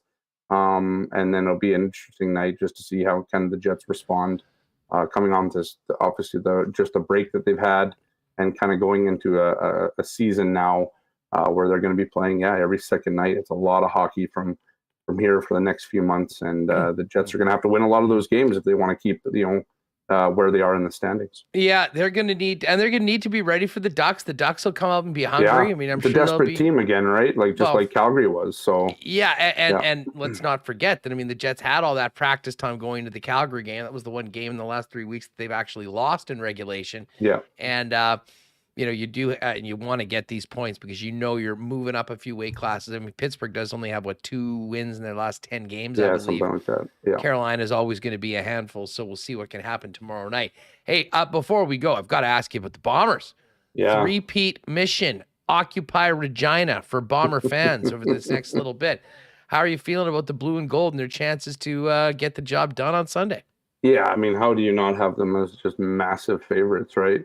I get it. I mean, there's going to be there's already been a lot of talk about Andrew Harris. I mean, I think some of his comments already today about, I can beat them because they beat them in 2011. So he's beaten them. This would be the second time I think he would beat them, the Bombers in the Grey Cup, if I'm not mistaken. So there's all that talk. But, I mean, here's the thing. The Bombers have all the best players in the league. I mean, it's they have basically 2 MOP candidates, and obviously Collaros, who's going to win it, and Dalton Schoen, who might have won it if it wasn't for Collaros. So, and then they have Brady Oliveira, who's going to come in as, he was the protege, and now he's the guy. It's there's a lot of good storylines, but I think the biggest one that most people need to remember is the Bombers are just the superior team. I mean, if you look at the East Division this year, it wasn't great. I mean, there was teams that with a few weeks less that had 3 wins that still had a chance to make the playoffs. That's ridiculous. I mean, the Bombers are a very good team that's been here before. They are battle hardened when it comes to the Grey Cup now, and they're going against a guy, McLeod Bethel-Thompson, who, I mean, let's face it. I mean, this guy is going to be a little bit starstruck in this game, and he's going to have to battle more than just kind of being on the biggest stage in the CFL and in his professional career. And the Bombers are just, it's almost like, it's just another game. And I know that's not really what it is. Obviously it's the Grey Cup, but the Bombers are going to treat this, just any other game. And Toronto almost beat them in the regular season, but again, almost isn't good enough. And the Bombers were in a mid stretch there where they were just playing and playing and playing. So I think this is an easy win for the Bombers, but I think they make some history here and start now you hit 3 and you're a dynasty, right? 3 straight in this day and age in the CFL. I mean, I think the last team to do it was the Edmonton Eskimos that did 5 straight in the late 70s, early 80s, something like that. That's 2022 now. It's been 50 years, 45 years, whatever it's been since that happened. I mean, you're talking about, one of the greatest teams in CFL history if they win 3.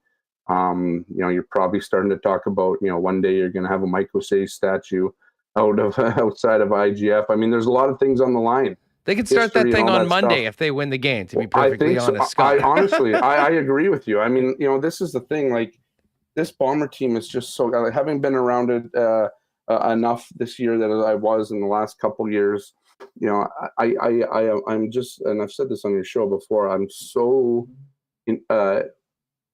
just fascinated, I guess, by how well built, how well oiled, how well run this team is.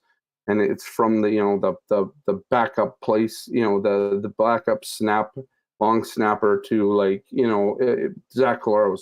Everybody on that team they pull in the same direction. They say the exact same thing. It's almost boring at times to kind of listen to them, but it's so fascinating to watch a team so kind of in sync with each other going into this Grey Cup again.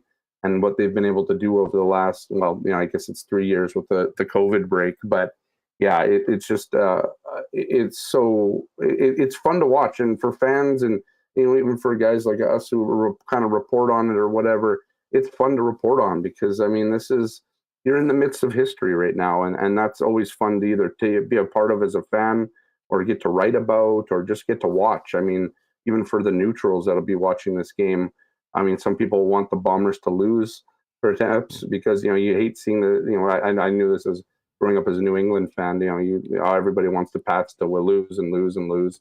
But, it's also it's fun just as a person who watches sports to see a team kind of do what the Bombers are doing. And, I think they have a great chance to win 3 in a row. On Sunday. The thing is, the Bombers are they would love the comparison to the New England Patriots for sure.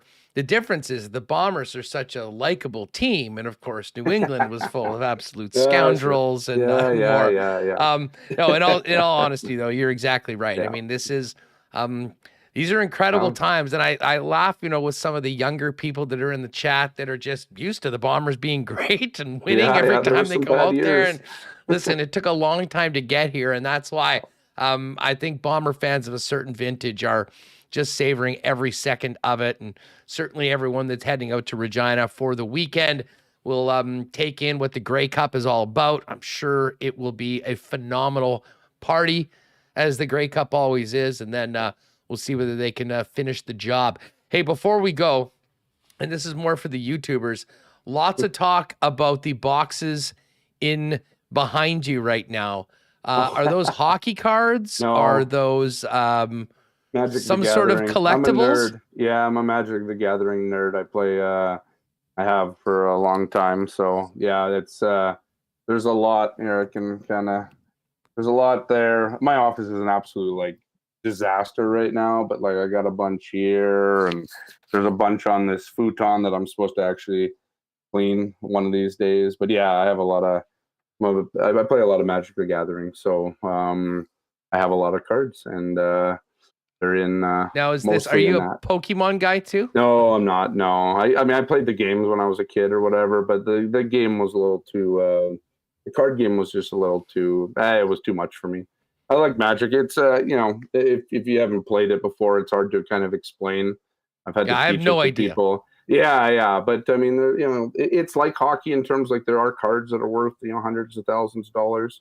But yeah, I'm not kidding. Just look up the price of a card called Black Lotus, and if you find a real one and in a good graded condition, they'll go for upwards of more than $100,000 for sure. So yeah, it's crazy. But I don't have one of those obviously. Otherwise, I wouldn't be doing this job. I'd just be. You learn something new every day on WST, folks. There you go. I'm a nerd, If we ever need to, we knew that. We were just talking about the Magic Gathering. I'm just kidding, Scotty. If we ever need to do a segment on collectibles in a slower time in the summer, sure. You can come in and give us a little bit of a run through on all of that. Billeck, enjoy what should be a real fun night tomorrow at the arena, both with the presentation, the Hall of Fame ceremonies, and the Jets getting back at it to begin the homestand against the Anaheim Ducks. I know you will be all over the Jets. Yep. Ted and the gang all over the Bombers and the Winnipeg Sun. It's a good time to be reading the sports section these days here in Winnipeg. Thanks so much. Have a great one, and enjoy the Grey Cup as well. Yeah, appreciate it, Huston. Have a good time in Qatar. You got it. There's Scott Billeck of the Winnipeg Sun with us. Of course, our Bomber reports all season long, brought to you by Princess Auto, proud sponsors of the Bombers and the folks that brought you the best pregame atmosphere in the Canadian Football League all year long at the Princess Auto Tailgate Zone.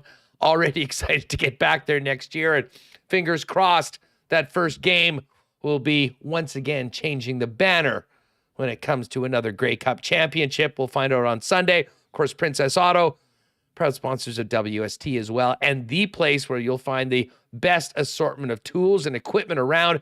Everything you need to complete the projects on your list or start something new is at Princess Auto. Check them out, one of 2 Winnipeg locations, Panet Road, Portage Avenue West, or shop online 24/7, 365 at princessauto.com. Hydration is important.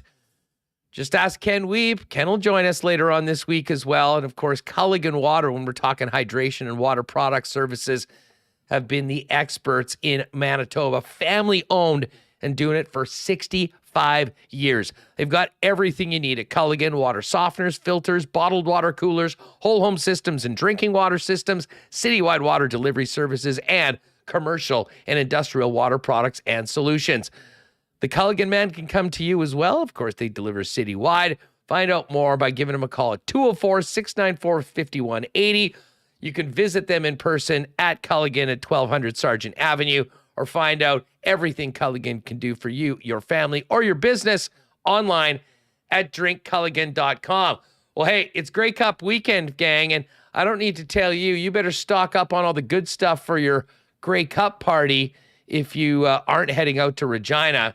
And one of those things you need both for Grey Cup weekend and for the holidays is Canada's favorite Canadian whiskey, Canadian Club, the official spirit and whiskey of the Winnipeg Blue Bombers. You can grab that at your local Manitoba liquor marts. And of course, don't forget the CC and Ginger, ready to drink in cans, available at MLCC as well as your local Manitoba liquor marts. And one more day until tomorrow's going to be a great day. If you're not going to the game, head on down to Boston Pizza. Great Jet specials, and pick up player games at most Boston Pizzas. And of course, it's NFL Thursday night, Packers and Titans. And that means your next chance to win the final grand prize of the season, a trip for 2 New Year's Eve weekend out to Vegas to see the Raiders and the Niners, as well as a bonus NHL game with the Vegas Golden Knights and Blues on New Year's Eve.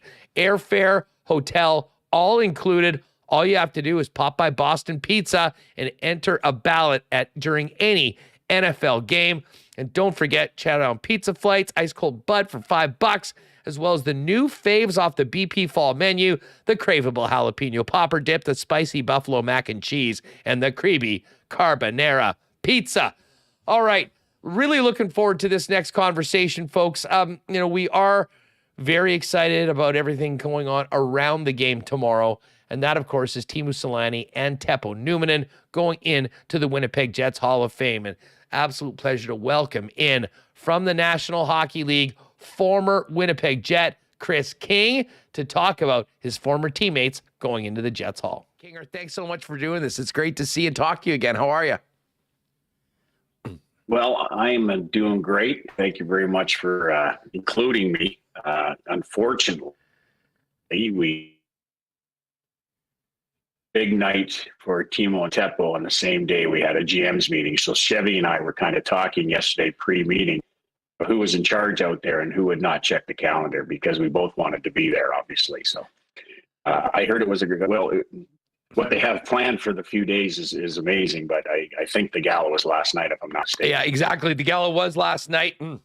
The big night to see the numbers go up into the rafters along with other Jets legends is tomorrow. Right. Just mentioning about coming out, because, we're going to focus in on Teemu and Teppo, but you, of course, were here, a month ago or so, a little bit more than that, for the Dale Hawerchuk statue unveiling, which, was such a great event. The statue itself is now an incredible part of our downtown and the hockey history. I just quickly wanted to ask you about, coming in here, representing the league. And you said it there at the event, but the honor of being a part of that and your memories of Dale Hawerchuk and the imprint he left on this franchise and this city and community. Well, having the ability to come to Winnipeg, of course, which you don't have to twist my arm to come back home for anything. And but when Gary Bettman called me and asked me to represent the NHL that evening to speak about Dale and what he meant to the league and what he meant to the hockey fans out there, especially those in Winnipeg, was certainly an honor. Something that I was really, really excited to do. And when they unveiled that statue and we saw what was created to honor our dear friend, it was an amazing, amazing night for the family. I think something that was very important to them. And obviously to all his friends and teammates that were there, it was a very, very special night for all of us and something I'll always remember. Well, Kris, from one special night to another, Thursday night, it is the Jets Hall of Fame induction. Teemu Selanne and Teppo Numminen, two of the great Finns in NHL history and two of the great Winnipeg Jets of all time going on. I want to go back to your trade to the Winnipeg Jets, or actually maybe a little bit before that, because, of course, that was Teemu Selanne's rookie season. You were playing over on the other side of the league, the other conference. Right. What do you remember before you became a Jet about the buzz that Selanne was creating around the league with that record-setting goal-scoring season as a rookie before you were traded to Winnipeg? Well, you're right. We didn't know a lot about it. I'd have to go back and look, and I probably should have done this a long time ago, whether we had played them or not before the trade. We had traded just after Christmas, Ty and I. And but everybody knew what not just Teemu was doing, but the rookie line of Keith and Alex Zamnoff and Teemu. And then you see the numbers almost every night. This guy wasn't just scoring every night. He was scoring multiple goals every night. And, then we found out that we were traded, Ty and I. We got to get into the room and see these guys. And I remember my first meeting with Teemu, smiling, coming in late, of course, for practice. And trying to, when you get traded, you're always trying to make yourself comfortable or feel like you're welcome in a room. And it takes a little bit of time and talking to guys and just kind of looking around and seeing what was going on. And we were all getting ready for practice, and Teemu was in his street clothes still as guys were leaving to go out to the ice down the tunnel. And I think I had asked Dean Kennedy, is he hurt? Is he not practicing? He goes, oh no, he can dress in 2 minutes and he'll be out there before John blows his whistle. So he was always late. I know it bugged some of the veteran guys, but he was an interesting cat. But then when you got to see him on the ice and how fast he skated and how well he played and how well he read the game and then that shot off stride, it was really truly something to be part of. And just to see him, I think we had 2 or 3 games at home.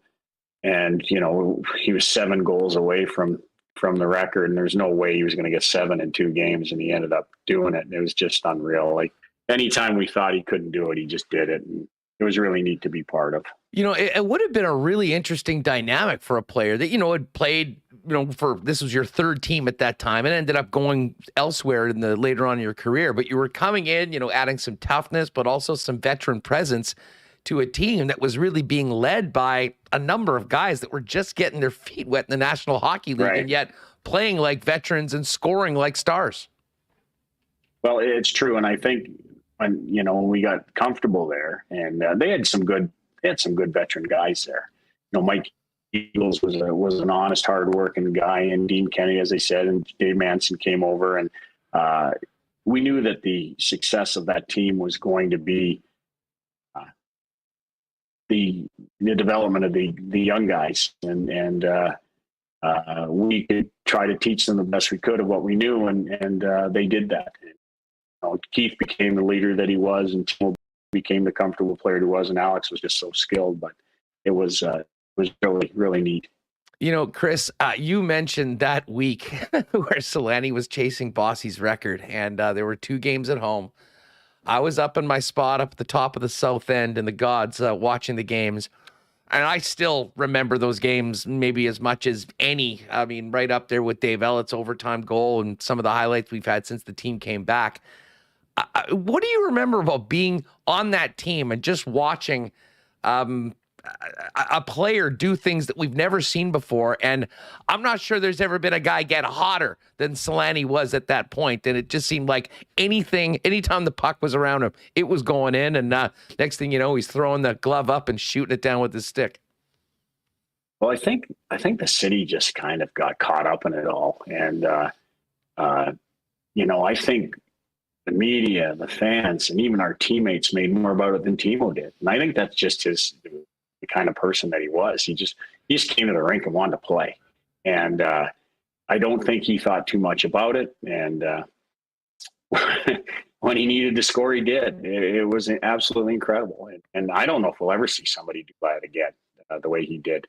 And then again, I don't remember just getting a goal. It was always 2, it was sometimes 3. It never surprised us.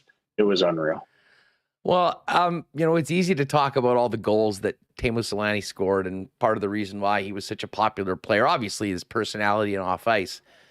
Teppo Numminen, though, was the quiet leader and, in a lot of ways, the foundation of that Winnipeg Jet blue line for a long time. What do you remember about coming here first, meeting Teppo, and how important he was to any success the Winnipeg Jets had, even if he didn't quite get the headlines of his fellow Finn? Well, I had obviously played against Teppo more than Teemu. And I remember coming the day we got traded, kind of reviewing the roster and who was on the team and did I know anybody. You always walk into a room and played with somebody. This was a team I hadn't really known too many of these guys. I remember Teppo being a really solid defenseman, but I didn't realize how good this guy was until you actually got on the ice with him and watched what he did every day. His work ethic and practice. I mean, he never got the credit for being the skilled and offensive and smart puck-moving defenseman that he was. I can arguably say, and I played with Brian Leach in New York, who was truly one of the greatest defensemen, but Teppo wasn't far behind him, if not equally. Some of the stuff that he did was it was so unappreciated until you were actually sharing the ice with him. So he was a thrill to play with, a fun guy to be around.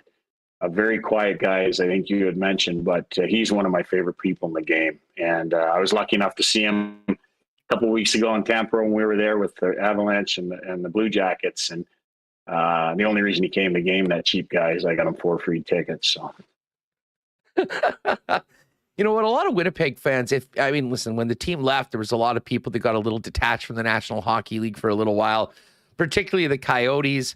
I don't think there was a big Buffalo Sabres contingent here. But I mean, after this, Teppo Numminen had one of the great careers in recent NHL history for defensemen. A full 20 years in the league, almost 1,400 regular season games, and over 1,400 when you include the playoffs. I'd have to suggest that over the last 50 years, he'd be one of the most underrated players amongst average hockey fans in the world. Absolutely. 100% agree. Just the longevity of his career and what he did. He never took a night off. He was Teppo, the Teppo we needed, and the Teppo that you expected every night. I don't recall this guy ever having a bad game. And, he played a lot of minutes every night. And I think if you go back and look at it, and the teams that were successful that he played on, he was a big part of it. And you're absolutely right. He didn't get the respect he deserved, but boy, oh boy, the guys that play with him certainly realize how important he was. What was he like off the ice and as a teammate? Because honestly, he was quite quiet. There was a few interviews, but he was obviously a Finn, probably learned English later on. It probably got quite a bit better as he went through, but he was right. He was a very popular player. But what would fans not know about Teppo Numminen that you learned during your time as a teammate of his? Well, he's a very kind player and a very smart and witty guy that is truly loved by his teammates because he was the real deal. And him and Amarit, his wife, were wonderful parts of our team. But Teppo, he was quiet at the rink, just went about his business, but he was certainly one of the guys when it came to doing things together. And he just really liked to be around the team and be around the room. And like I said, I played with lots of guys when you play on 6 teams, and he's probably right up there, 1-2 of my favorite guys I ever played with. You know, and when talking about Selanne, I mean, he, of course, is certainly now a far more gregarious personality. I mean, far more out there. I mean, incredibly popular for all those reasons. Was he like that? I heard I heard he did the presser for the event from his car. Is that right? He's been known to do that a few times. I do believe he did pop in. We always seem to be driving. He's always seemed to be driving something. I think that probably drove management. Likes to drive fast. Yeah, exactly. Yeah. Making them quite nervous in the summer. But was he like that as a rookie? How did maybe he grow during your time as a teammate? You know, as a person off the ice into the guy that he is today. Teemu got it. I hate saying that because it sounds simple, but he did get it. He knew that he was important to the city at the right time. Fans were able to be proud of the team and proud of a player they really enjoyed.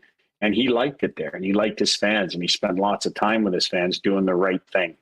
There was just meeting, greeting, signing autographs. I'll tell you a quick Teemu story. During the outdoor game in Winnipeg, the young girl from our New York events office, had grown up in Anaheim. Her mom and her were season ticket holders.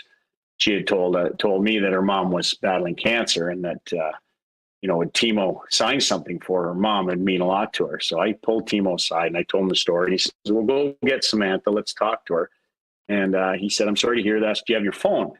She said, "Yeah." He said, "Well, phone your mom." And then he said hello to the mom, took the phone, talked to her for 20 minutes, and came back, hung up, and he said, "I think she'll be okay." So he just, he got it. He was good. He cared about the fans, did the right things. He drove some of his teammates crazy with his hatred of practice and being at the rink. But when he got on the ice, he was all business. And you can overlook certain little things when you kind of deliver what he delivered on a nightly basis. He, even though he wasn't there long and I didn't play with him long, I realized I had a chance to play with a real special player. Kris King is with us, the Senior VP of Hockey Operations for the National Hockey League. I've got to ask you a question more from your NHL role for a second, Kris. We've seen, the NHL go back to Finland recently. Well, they went back a few years ago with the Winnipeg Jets. Patrick Laine, Barkov. I mean, there's all these Finnish stars. How would you be able to quantify because we're talking about the effect that these two guys have had here in Winnipeg on this team, this franchise, and everything they did while here. How impactful have they been to the growth of the National Hockey League in Finland and in Europe? Well, I mean, just for example, being in Tampa a couple weeks ago, obviously Teppo got a standing ovation and quite a loud one when he dropped the puck on the Saturday night game, because he's from there and he was so involved in the community. He lives there now. There was a lot of other stars that were there, Esatik, and then different members. I think Forsberg was there Friday night. And, when you look at the guys that I played against and they're playing now, Finland's produced some great players. And you said one, Barkov, Laine, of course, they're all from that little town. But, we look back now selfishly of how good our goaltending player, position of guys that were grew up and trained in Finland over the last few years has been incredible. So, Finland's obviously done well in the juniors the last little bit. They've done well in the world tournaments that they've been in. They have a very strong, powerful hockey country. And we forget sometimes how small it is, and population-wise, they've done really well, and they definitely produce good people. They're hardworking people, and it shows when you look at Teemu and Teppo, for example, and get to know them. They were raised the right way. Well, they'll be remembered as incredible players for the Winnipeg Jets, and even better people here in this community, and that's why they're going to the Winnipeg Jets Hall of Fame tomorrow. Kris King is with us. Hey, Kinger, before we go, I've got to ask you, is your fishing season over yet? And did you get out to see Pitt and the Turenne gang out at Aikens Lake this summer?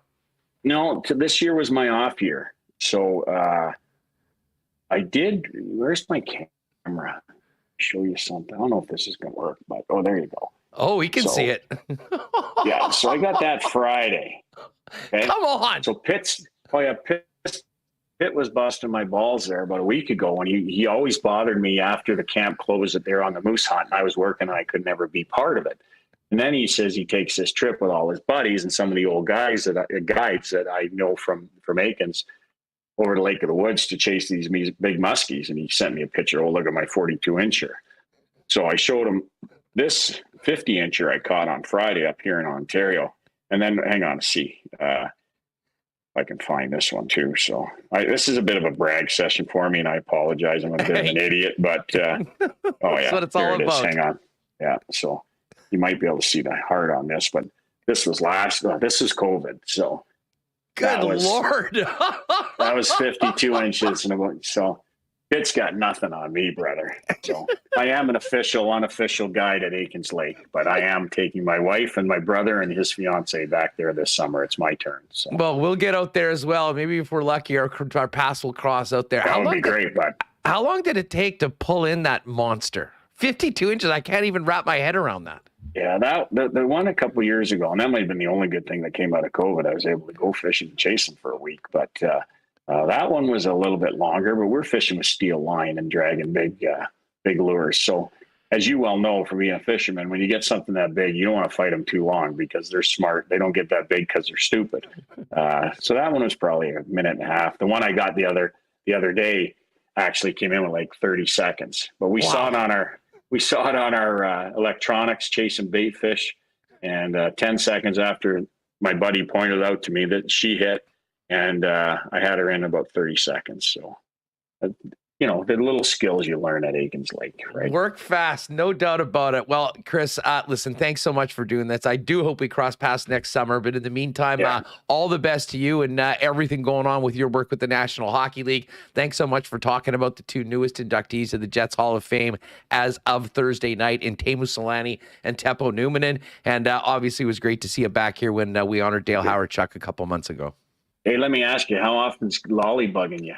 Well, quite often. In fact, I got a late night call from him last night. Usually he doesn't call me after the Knights lose, by the way. This is very I know, rare, I was going to say, yeah. You probably needed somebody to cry on their verbal shoulder. You know what? So. He didn't even want to talk about the game, but I'll tell you what, he is a legit Bomber fan. And now that he's working for a team and not in the media, he's all in on the Bombers. So he was telling me about the Grey Cup plans. Like he's going to bring a bunch of the Canadian guys on the nights out downtown in Vancouver, and they've got a little spot for it. So getting ready for the game. But they've had a great start to the season. It actually is just on the way out. Knights, I mean, what a great turnaround that they've had with their new head coach. And I got to tell you, it's pretty fun looking at the Winnipeg Jets at the top of the Central Division right now after a disappointing season. It's nice to see some of the teams that had disappointing years turn around, especially the people watching Winnipeg Sports Talk right now compared to what last season was like. Well, I'll put my NHL hat on and say this the right way. Selfishly, we like when the Jets are playing well and our Canadian teams are doing well. I'll take my NHL hat on and put my Jets toque on. I love to see them win it because they deserve it. The city deserves it. And I'm a big fan of Bones, and he's doing a pretty good job. And I'm glad he's back behind the bench where he belongs.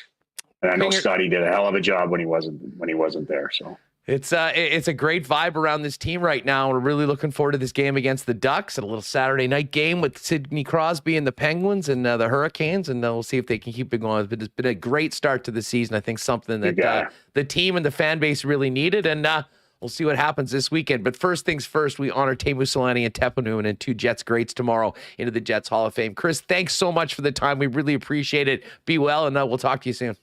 Always a pleasure. You got my number. All right, man, that was a great chat with Kris King. And how about those fish? Are you kidding me? Are you kidding me? Kinger is a legend out at Aikens Lake, I can tell you that. And he's not even far off saying he's an honorary guide for Pitt and the gang up at Aikens. Well, we'll cross our fingers. Maybe we will cross paths up there next year. Great folks out there. And check out aikenslake.com if you want to find out more about one of our great partners on the program and what they've got going on heading into next year. Speaking of great partners of ours, big thanks to the Nick and Nikki DQ group for their great support of Winnipeg Sports Talk. Got to give Nick a shout out. He's going to be there with the rest of the Bomber crew, repping the blue and gold at the game on Sunday. But don't worry, the Nick and Nikki DQs will still be there for you. maybe a Grey Cup ice cream cake for your party would be a good idea. Give them a call or hit up DQ Manitoba on Instagram at DQ Manitoba. Let them know what you want, and you can get something done up just in time for a big party on Sunday. Nothing makes that gathering better than a DQ ice cream cake. In the meantime, pop by any of the 4 locations. Grab what they have there, already ready-made ice cream cakes, and also blizzards, stack burgers, Punny barbecue chicken fingers, my personal favorite, and all the other great ice cream treats. DQ Niverville, DQ Northgate, DQ Polo Park, and DQ St. Anne's. And I guess with it being Wednesday, folks, it's last call for the Little Brown Jug Grey Cup Party Package. All you need to do is go, if you're with us in the chat, I'll throw the link in one more time right there. Click on that. Take you probably 20, 30 seconds to fill out. Let them know how much you love Lit 1919 and that you heard it on Winnipeg Sports Talk. And tomorrow, we'll find out the winner for $125 in Little Brown Jug beer for the game on Sunday, as well as a $100 Smitty's gift card. And they're going to pick the winner tomorrow, and they'll deliver it anywhere in Manitoba. Well, obviously, there might be a couple places it might be tough to get a delivery to, but bottom line is, get ready for Sunday. And hey, if you're going to the game, you can use it when you get back. It certainly isn't going to go bad. Why? Because it's the best. Our favorite local beer, Little Brown Jug. And hey, just getting ready for Grey Cup. Pop by Little Brown Jug on William Avenue or your local beer store and get stocked up. Good Times variety pack with some new flavors in there. And of course, the iconic 1919, the official beer of Winnipeg Sports Talk, as the Bombers go for a 3-peat. All right, well, this has been a wild show. Tomorrow, of course, is the Hall of Fame game. So we'll be talking a little bit more about that tomorrow and continued focus on the Winnipeg Blue Bombers. Let's get Remo back in here, though. And Remo, you ever seen a fish that big that Kris King just flashed on the screen? Oh, my God. No, and yeah, if you're listening to the podcast, you got to come to our YouTube channel and just go to the end of the interview where he showed off his phone. That thing was enormous. I don't know how you would reel something like that in. Pretty impressive, that feat there. And it's funny, he gave me far more credit than I deserve because my fishing basically, most of my fishing glory has happened at Aikens Lake with the best in the business, guiding us and helping rank amateurs like myself catch big ones. But the thought of catching a 50-inch muskie and getting it into the boat in 90 seconds or so, I have a hard time wrapping my head around that. But anyways, Kinger, one of the all-time beauties, very popular former Jets captain. And great conversation about the 2 Finns that will be going into the Jets Hall of Fame tomorrow. Let's get to the Coolbet Lines. By the way, the Lock Shop is up. The Lock Shop YouTube channel is up. Earlier today, Dusty and I, we did figure out we were having a tough time getting the notifications turned on. If you're already a Lock Shop subscriber but weren't able to turn the notifications on, all you need to do is go in, unsubscribe, and then resubscribe. But if you haven't already, let me throw a link in for you, for those of you on YouTube. Click on this, get on over, and just simply subscribe to the channel. And if you go to Lock Shop Bets and retweet our pinned tweet that has the link for the YouTube channel, there it is, folks, right there. Give us a sub if you wouldn't mind. When we get to 1,000 subscribers, we're giving away $1,000 to one of the first 1,000 subscribers that's retweeted that pinned tweet at Lock Shop Bets. So follow the Twitter feed, give us a sub on YouTube. And we did today the first ever Lock Shop without an actual pick. We had some Grey Cup discussion for about the first 10 minutes, talking about the things that we're looking for going into our pick for the game, as well as the line movement from 4.5 to 6 right now. And then we went into all of the World Cup betting options over at Coolbet. And listen, we could spend 2 hours talking about it right now. But if you do want to get in, or maybe you haven't played at Coolbet before, make sure you use the promo code WST on your first deposit. We'll double it up to $200. And there are literally thousands of options for the World Cup. There's Canada specials, there's Group F bets, overall bets, and every single game right now for the World Cup, beginning with Qatar and Ecuador on Sunday, is listed, and you can wager on those games as well. As far as tonight goes, there's only 3 games in the National Hockey League.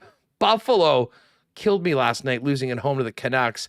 They're on the road back-to-back playing in Ottawa against the Senators. The Sabres are plus 132. Sens minus 157.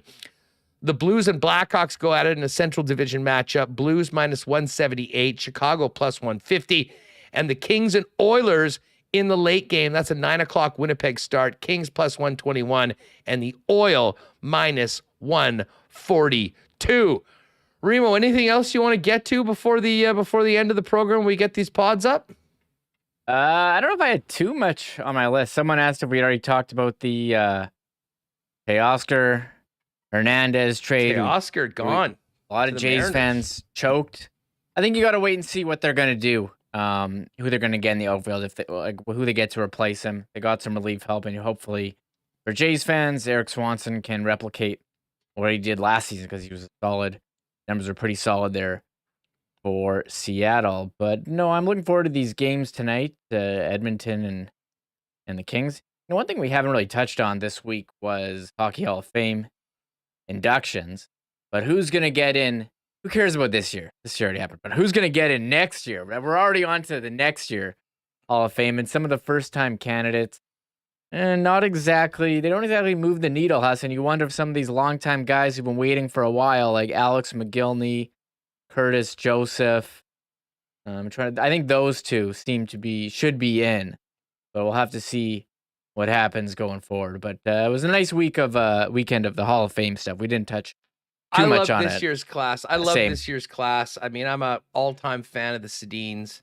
Daniel Alfredson was, and the fact that we got 3 Swedes in 1 year after so few going in beforehand. Dave Poulin touched on that when we spoke with him, I guess on yesterday, was a great point. And of course, Roberto Luongo, truly one of the greats. And one of the cool things that came out of the Luongo thing, I actually meant to say this. I can't remember who he was being interviewed by. I think it was the TSN panel. And they asked him what present goaltender reminds him the most of himself. And he picked Connor Hellebuck.